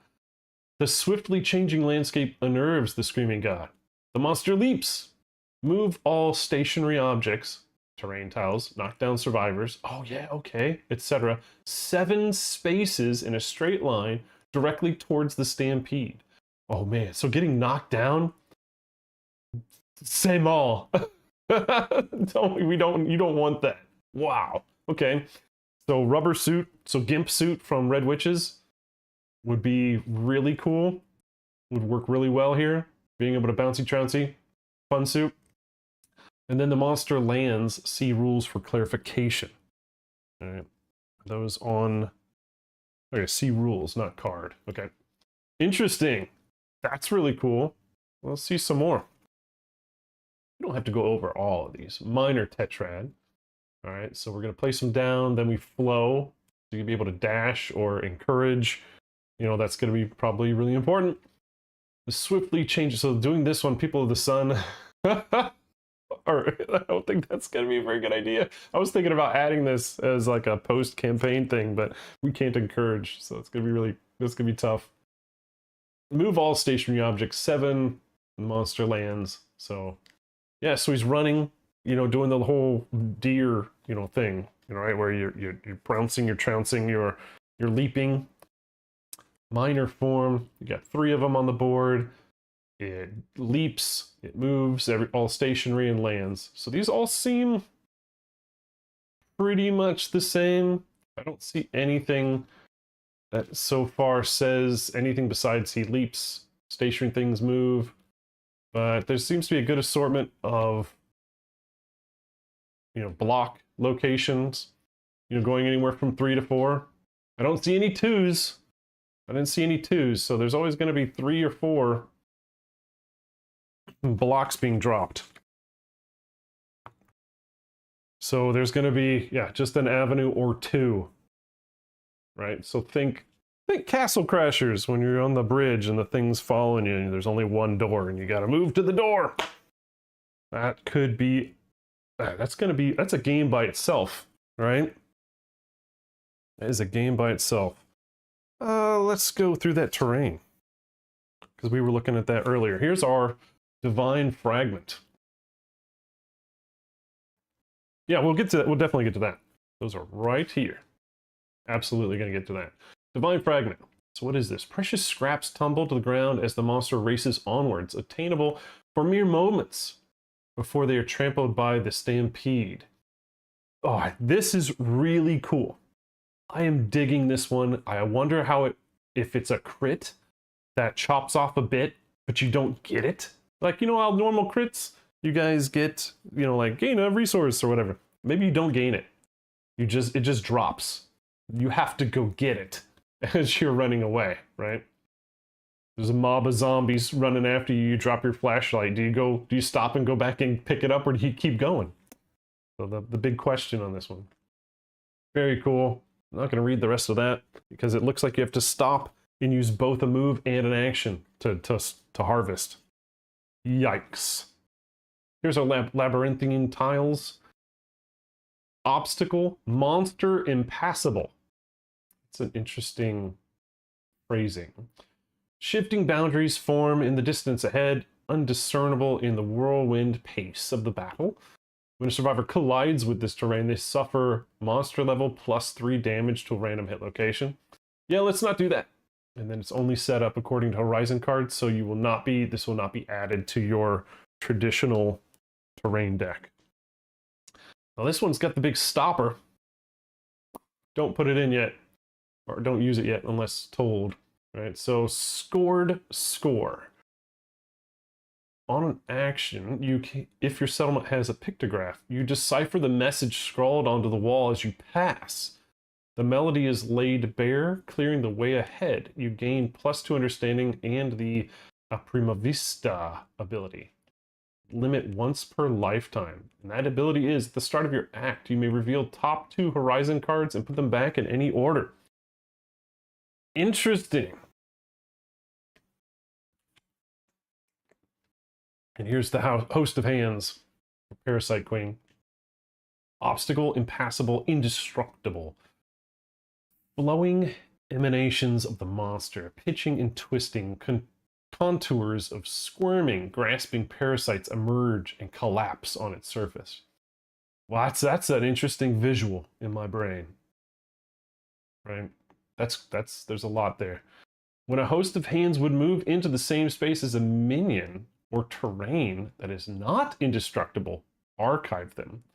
When a host of hands would move into the same space as indestructible terrain and its movement, rotate the host 180 degrees.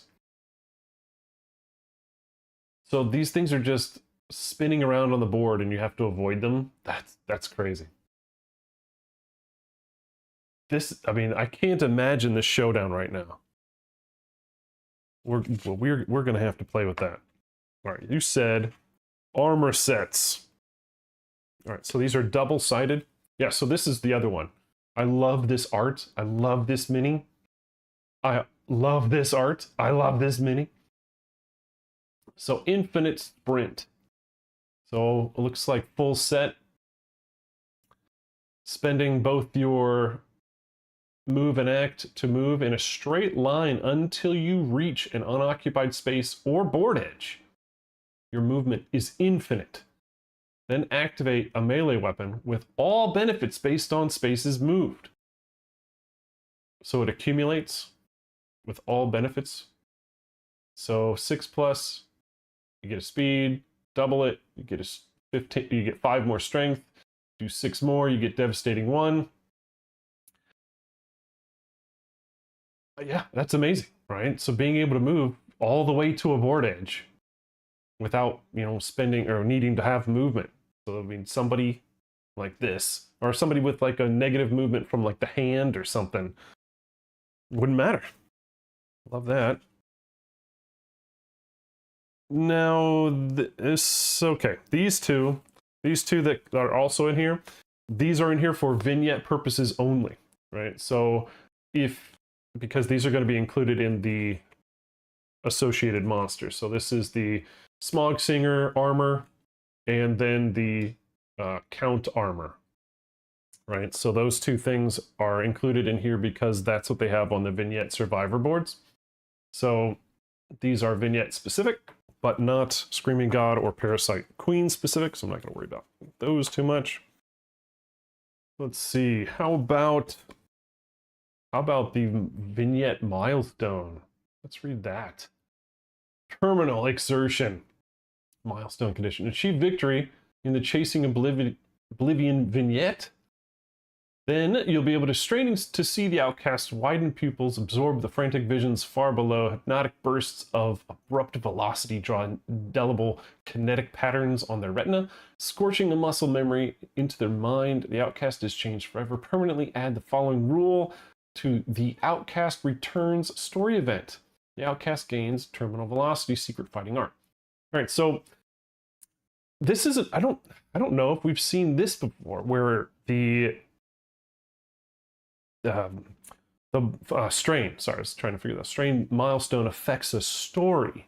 Usually, it's more of a permanent global kind of update. So that's really cool. I'm excited to see how any of that works. I can only assume that that story is cool, and then it just makes it cooler, right? I can only assume.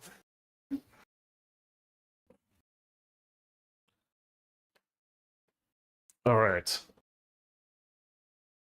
Let's see, what else? Vignette survivors. Let's do that real quick. So we got Melody, 3 strength, 1 evasion, ill-named sister of harmony.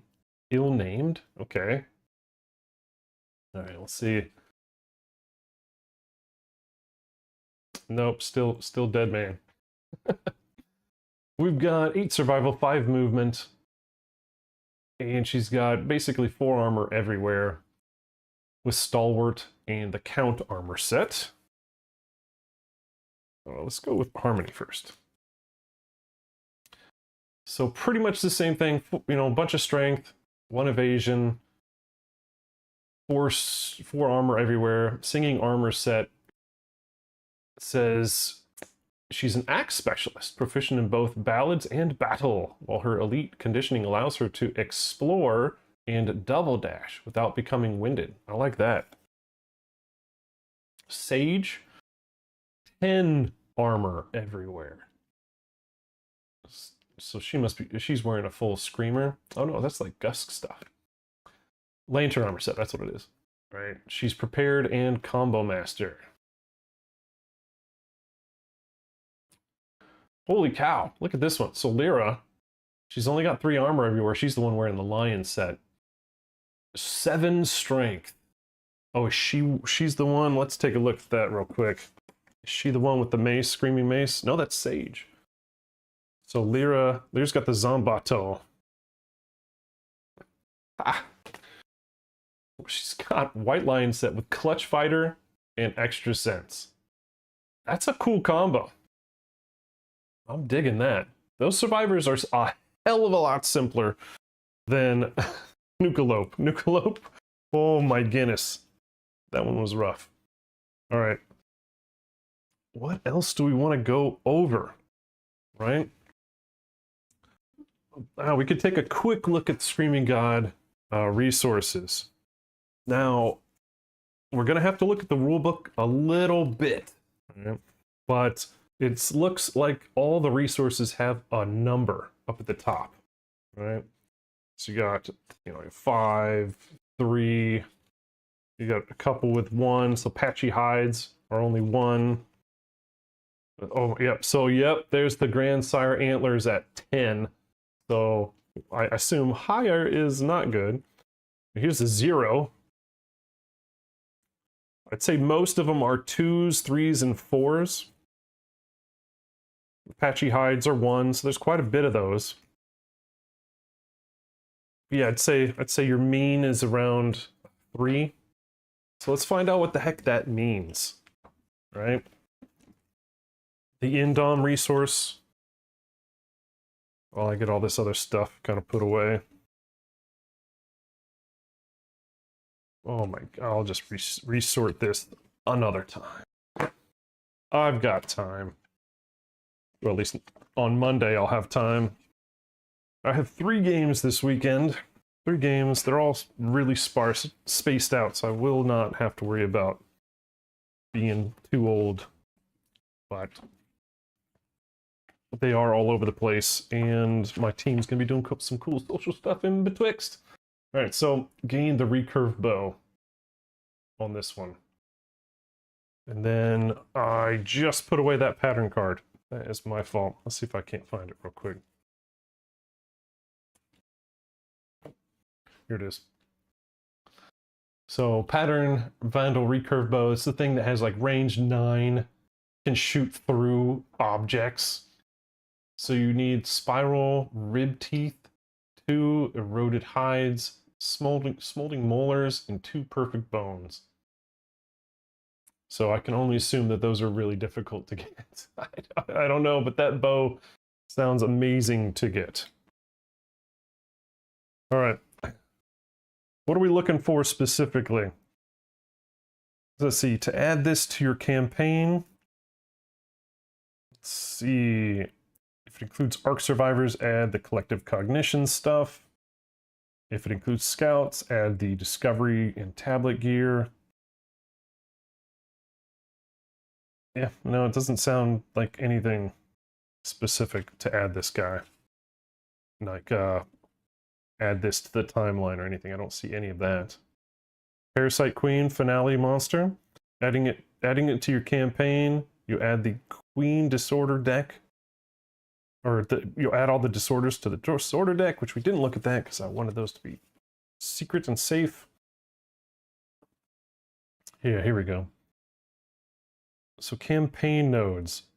So this is, the Screaming God is a node 4 quarry, which, on People of the Lantern, there isn't a node 4, so it would just be added. Which is at Lantern Year 3, you would add the story event Outcast. At Lantern Year 3, you add, oh, very interesting. That's really early. And to add it to a current campaign, you'd add it to the current year or Lantern Year 3, whichever is later. So it gives you an option for People of the Dreamkeeper. It replaces the King. You remove the Awaited from, like way later, Lantern Year 22, and add Outcast to 3 still. It says People of the Sun and Stars are without a Finale monster, leaving little room for hunting Node 4 quarries. Add Screaming God at your risk. And we're gonna see, is that on the back page? It does not. I'm assuming we're just going to see what the Outcast brings, right? We'll take a look at that story event. I do not see it as a add the fight to whatever year, right? There's nothing like that. And it says this expansion includes a second monster, Parasite Queen, that may be added. Although these monsters are intertwined, each is available to add separately. Rules for the Parasite Queen are on the next page. So again, it gives you specifics for Lantern, People of the Lantern. It replaces Goldsmoke Knight. So in a new campaign, just anything that refers to Goldsmoke Knight, remove. And add to the settlement timeline on year 15, Creeping Longing story. And at Lantern year 30 is The Beckoning. And then the same thing goes if you're in the middle of a campaign and you want to add it, you just, same thing, replace Goldsmoke Knight. You know, Lantern year 15 or current, whichever's later, gets Creeping Longing, and then The Beckoning at 30. And as far as Dreamkeeper, it says Parasite Queen replaces God Hand, remove Final Showdown God Hand, and then add, you know, Longing and Beckoning to the 15 and 30 year timelines. People of the Sun and Stars are without finale monsters. Do not add Parasite Queen. Don't tell me what I can and cannot do. Okay, so look at that beautiful expectation, right? Look at the thing I'm looking at right now is this. The 3D wave of Stampede. Like, look at that. So I expect that to be in the store. Judge Judy-ish. Right now. All right, Screaming God rules. All right, Showdown in perpetual motion. Right.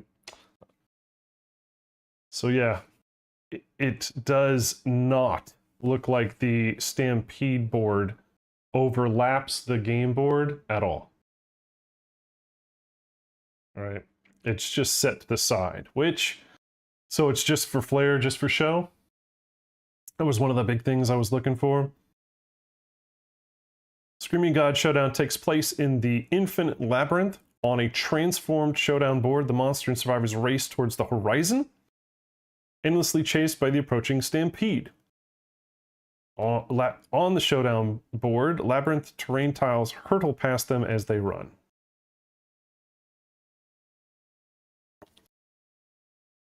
So yeah, they're just going to be moving down. You know, every time we pull one of these cards, everything moves, you know, 7 down this way. All right. I love this art here. This little treadmill. So fun. At the start of each round, you AI Endless Horizon instructs the monster controller to draw a Horizon card. The vigor of the chase renews, and survivors hurtle ahead as new areas of the labyrinth emerge around them. The following steps each occur. Reveal the emerging shape of the labyrinth. The monster leaps, disappearing off the board. Stationary objects move 7 spaces back. New structures glimpsed up ahead emerge on the board, while old ones are left behind and swallowed by the rampaging horde. Then the monster lands, ready to take action.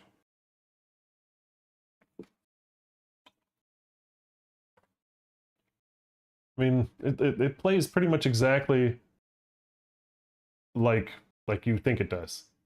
So it looks like every 7 spaces is going to be a new falling block.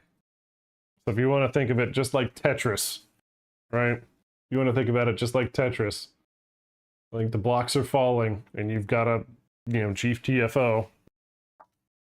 Wonder if that's what they were doing. They were playing Tetris in the break room. I was like, oh, I got an idea. Let's see. After Endless Horizon, the Screaming God battles the survivors, barking and swerving through the labyrinth. The monster grinds its heavy antlers against the scarred walls, creating showers of fibrous tissue and sparkling motes of light. When it turns its intent on the survivors, the Screaming God stops leaping, races fluently through the structures of the labyrinth. It perceives distance differently. When the monster moves to perform AI, its movement is infinite. No limit to the number of spaces it can move to reach its target. We've seen a couple monsters like that. Oh, yeah, what happens when you enter? The final column of spaces on the showdown board is the Stampede, a chaotic tide of bellowing muzzles, champing undermaws, and thundering hooves.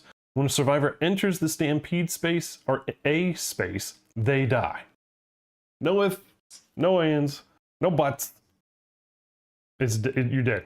All stationary objects that are sufficiently in the distance disappear behind the pounding brain cloud. Excellent verbiage, excellent alliteration. I love it.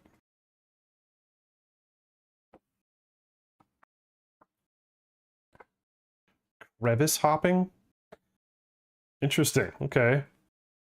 So we're looking at a shape that is too big to fit. So like squeezing rules.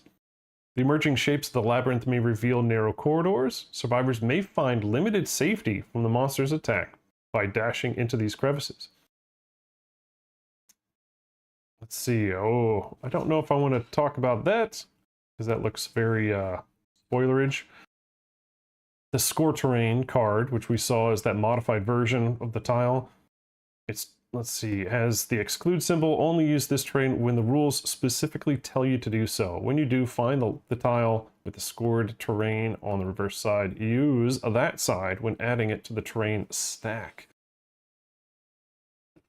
And then this is Indomitable Resources and Patterns, Arc Survivors, Collective Cognition Rewards, Knowledges, which we already looked at. Parasite Queen rules. Do we have any questions on the... Because I don't want to get too into it, right? Because it's supposed to be fun and surprising, right? But the mechanics look very simple. I mean, simple, as in step 1, step 2, step 3. As long as you're following the steps, nothing should get too chaotic. This, though, looks chaotic as hell. Oh, yeah, right? Movement, right? You're talking movement stickler as far as being a scout on the board with the move. That would be very interesting. Like, how would you gear out your scout for that? Oh, man, you're not wrong. All right, Parasite Queen rules. Again, I'm looking at this model, and I'm just looking at the hands, and a layer of sweat is just appearing on my body, like just thinking about putting this thing together. All right, so Parasite Queen rules. The Parasite Queen is everywhere, undeniable, and secret. The evidence of its existence touches every survivor's lifetime, yet most will never have the misfortune to comprehend the clues. Unhurried, the monster pursues its inexorable design, calling entire settlements to serve its purpose. The woebegone settlement that receives an invitation from the Parasite Queen will follow their aching hearts, led by illuminated figures of their deepest desires. When they arrive, the survivors must resist annihilation despite the allure of submission. They will need to draw deep from the well of their courage to fight back. All right, these rule books seem to be, I mean, they might be written by a person who's a very good wordsmith. I just feel like the way they're writing these are just fantastic. All right, so what do we got? As they draw closer, the settlement's dispersed survivors feel the swell of a melody, inspiring their final act of resistance. During the showdown, AI, Melody of Heroes, allows survivors on the showdown board to call the remaining population of the settlement, emboldening them to join the fight as others fall. So very similar to Gold Smoke Knight. Protein monster. The protein substance of the monster yields and flows around the survivor's onslaught. Many Parasite Queen's hit locations are protean, and wound attempts at these locations are automatic failures. Okay. So is this something we need to be like pull the top so many hit locations off the deck? Kind of what is it, like Kingsman? Interesting. When you select a protean hit location, perform any special rules on the card. Do not make a wound attempt. All wound attempts are automatic failures. Critical wound effects do not occur. Do not wound the monster. Then perform any reaction failure, reaction reflex actions, since the wound attempts are automatic failures. Reaction wound reactions will not occur. Okay, so why would they be on there? Let's find out. In the face of their own destruction, survivors may gain the Flash of Rebellion status card and wield their desperation as a weapon. You cannot gain survivor status card if you already have. During their attack, survivors may archive their flash of rebellion to ignore protein rules. If they do, it becomes possible to wound those locations. They must still perform the special rules and make a regular wound attempt as normal. Yes, they're adding like a layer of Kingsman type stuff. Renegade Flesh. Check out that art right there with the dice. That's excellent. What is this about? The insidious parasites emanate from the Parasite Queen. Parasites are monster resources that are used during the showdown. Survivors that have Parasite cards are infested. Now, it's not bolded. Perform rules referring to gaining a Parasite once when explicitly told to gain the Parasite. Like other resources, if a Parasite is passed to another survivor, they do not perform the effects of gaining it. Perform all other Parasite rules whenever they apply each round. Most parasites affect survivors at the end of their act. Okay. All right, that host of hands. Heaps of deadly parasites, the grasping substance of the monster, surround the showdown. At the command of their queen, hosts of hands will shift across the showdown board, killing any survivor in their path. Is that like instantly? Oh my goodness. So yeah, those spinning hands are just gonna kill you.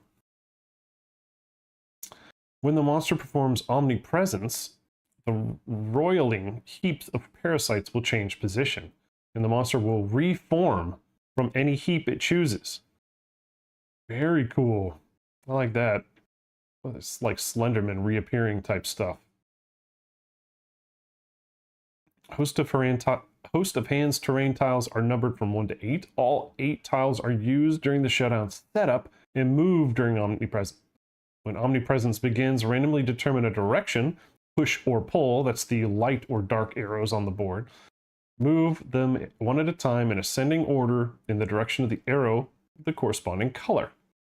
It will move onto a space with indestructible terrain, including another host of hands, or move past a board edge. Instead, stop its movement, rotate the terrain tile 180 degrees, and reverse. It's basically, we're playing a giant game of multi-puck air hockey where getting hit by a puck is instant death. Oh my gosh. That is the definition of chaos right there. All right, let's see. Yeah, it's explaining syncrotic attacks, minions, illuminated figures.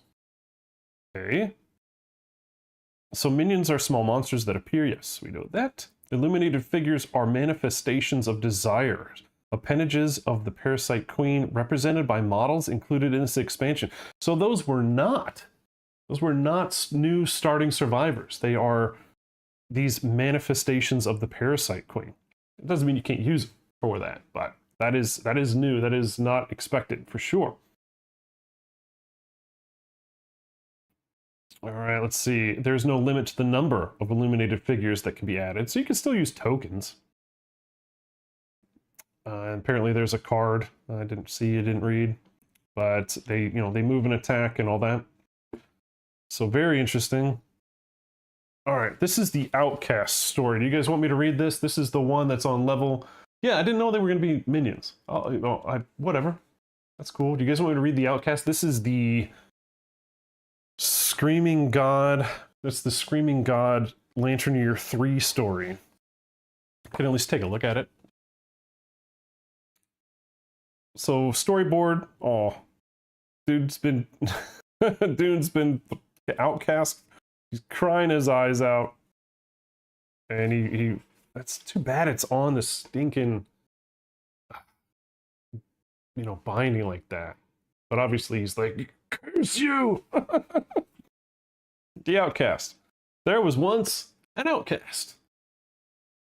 Nominate your least favorite survivor to be cast out. They become the outcast. That's my favorite bit. Just you get to nominate your least favorite.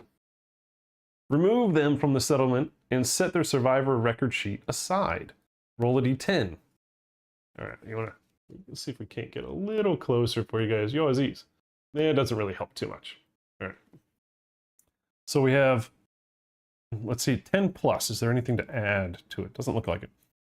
Not sure how you could get over 10. So 1 is burning shame.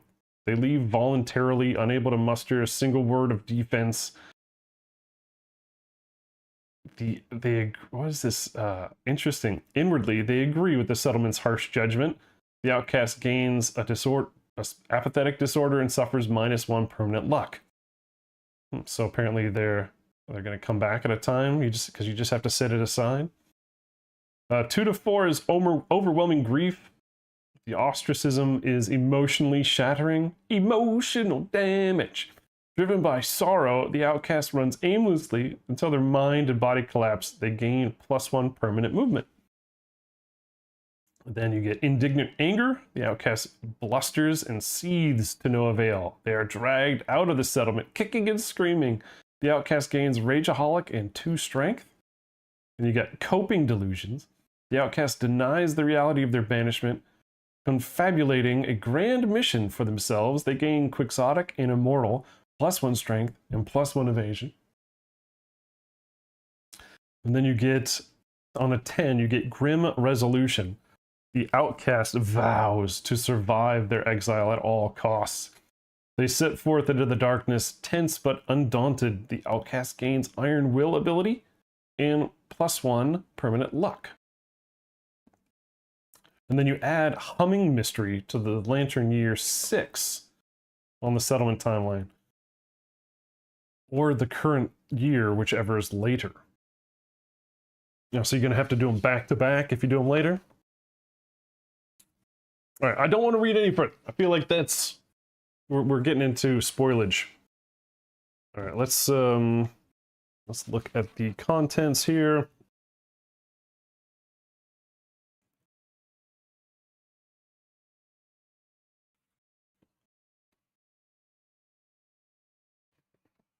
Well, that's cool art. I don't know if we've seen that art before. I love the darkness around the edges. That's a vignette thing. Those are our vignette characters.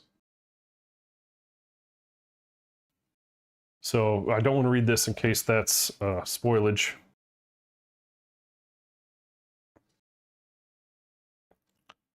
Oh, look at that art.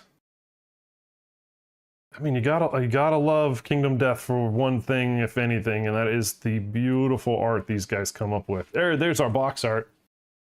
There's our box art. She seems to love it. She's crying and looks like signs of joy. Oh, yeah, so he is... that is great. I love this. All right. Projectile disgorge. You reemerge after an illuminating journey backwards through the Screaming God's innards.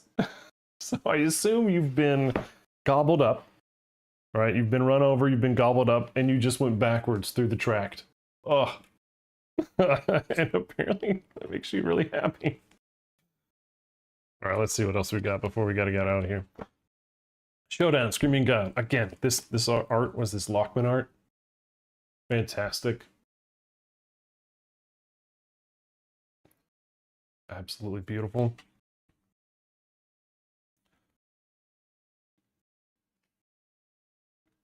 Yeah, no, there's nothing, crazy special about this. Their hunts, he's all the way at the end. It's a node 4. Terrain is set up the horizon board. Place all labyrinth tiles in a nearby stack. Place the stampede atop the final column. Oh, okay. So I apologize. It overlaps the final column from what it says. Yeah. So that last row, or maybe you just have to know that if they get to the last row, they're gone. Then we have place the Screaming God in the red, place the survivors in the blue. So there is no terrain besides what comes with the Screaming God, because you're in that one special area. All right, let's see. Again, this art is just to die for. That's the Creeping Longing. You want to read that? You want me to read this one? This was the first of the Parasite Queen. So this is imperceptible probing fibers arrive unnoticed. A single alien strand of muscle forms in the chamber of your heart, relentlessly contracting and releasing out of time with your heartbeat. In time, this too becomes part of you. The minuscule quirk inhabits your body, creating a persistent, unnameable feeling. Yearning spiced with submission, aimless yet grasping. A growing frailty of spirits. A spirit frays the bonds of friendship and family, ever drawing your gaze out into the darkness with the promise that your fate awaits beyond the snarling beasts and cruel pitfalls.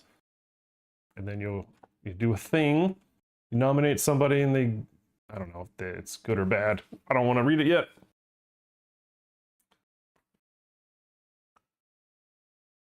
Then here's the Parasite Queen art. You've got this arena of sorts.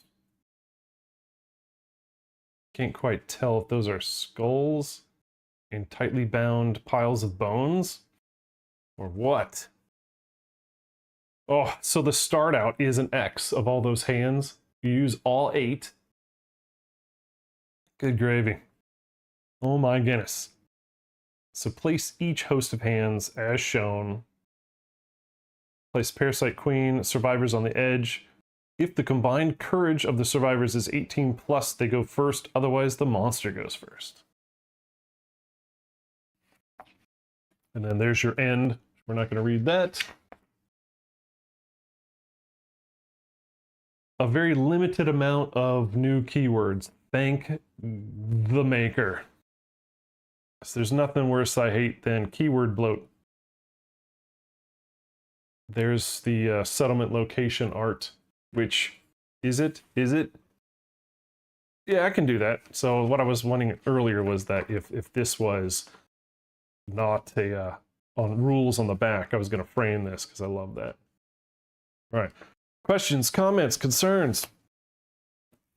Ooh, man. Oh, no, we did not, did we? We did not. I wonder if that's at the end of the... the aftermath. Let's see. Victory, XP, prof, rewards. Get the location. And yeah, the victorious survivors have no time to tarry. Desperate harvest. So let's see. That's probably going to have the rules. Oh, page 33. Favorite numbers. Here we go. Here's the rule. Thanks for that. Excellent question, Necro. So we have what's called opportunity. I don't feel like this is spoiler. We're going to get the survivors must harvest the corpse. Using the shortest path, count the number of columns between the defeated monster's base and the stampede. Oh, wow. That's really cool. So at the end of the fight, you measure the distance between the corpse and the stampede, right? Then add the following to the result based on the level of the monster. So a level 1, you get 5 more, 2, you get 10 more, 3 plus, you get 15 more. The number represents the breathless moments available to scavenge resources before the survivors are overrun. Scavenging time. Each Screaming God monster resource has a number in the upper right-hand corner. This represents the time it takes to extract it from the monster's corpse. All right, so there you go. That's it. I don't want to read too much more. I feel like that's, again, we're in the discovery phase of this monster, and I don't want to take away so much.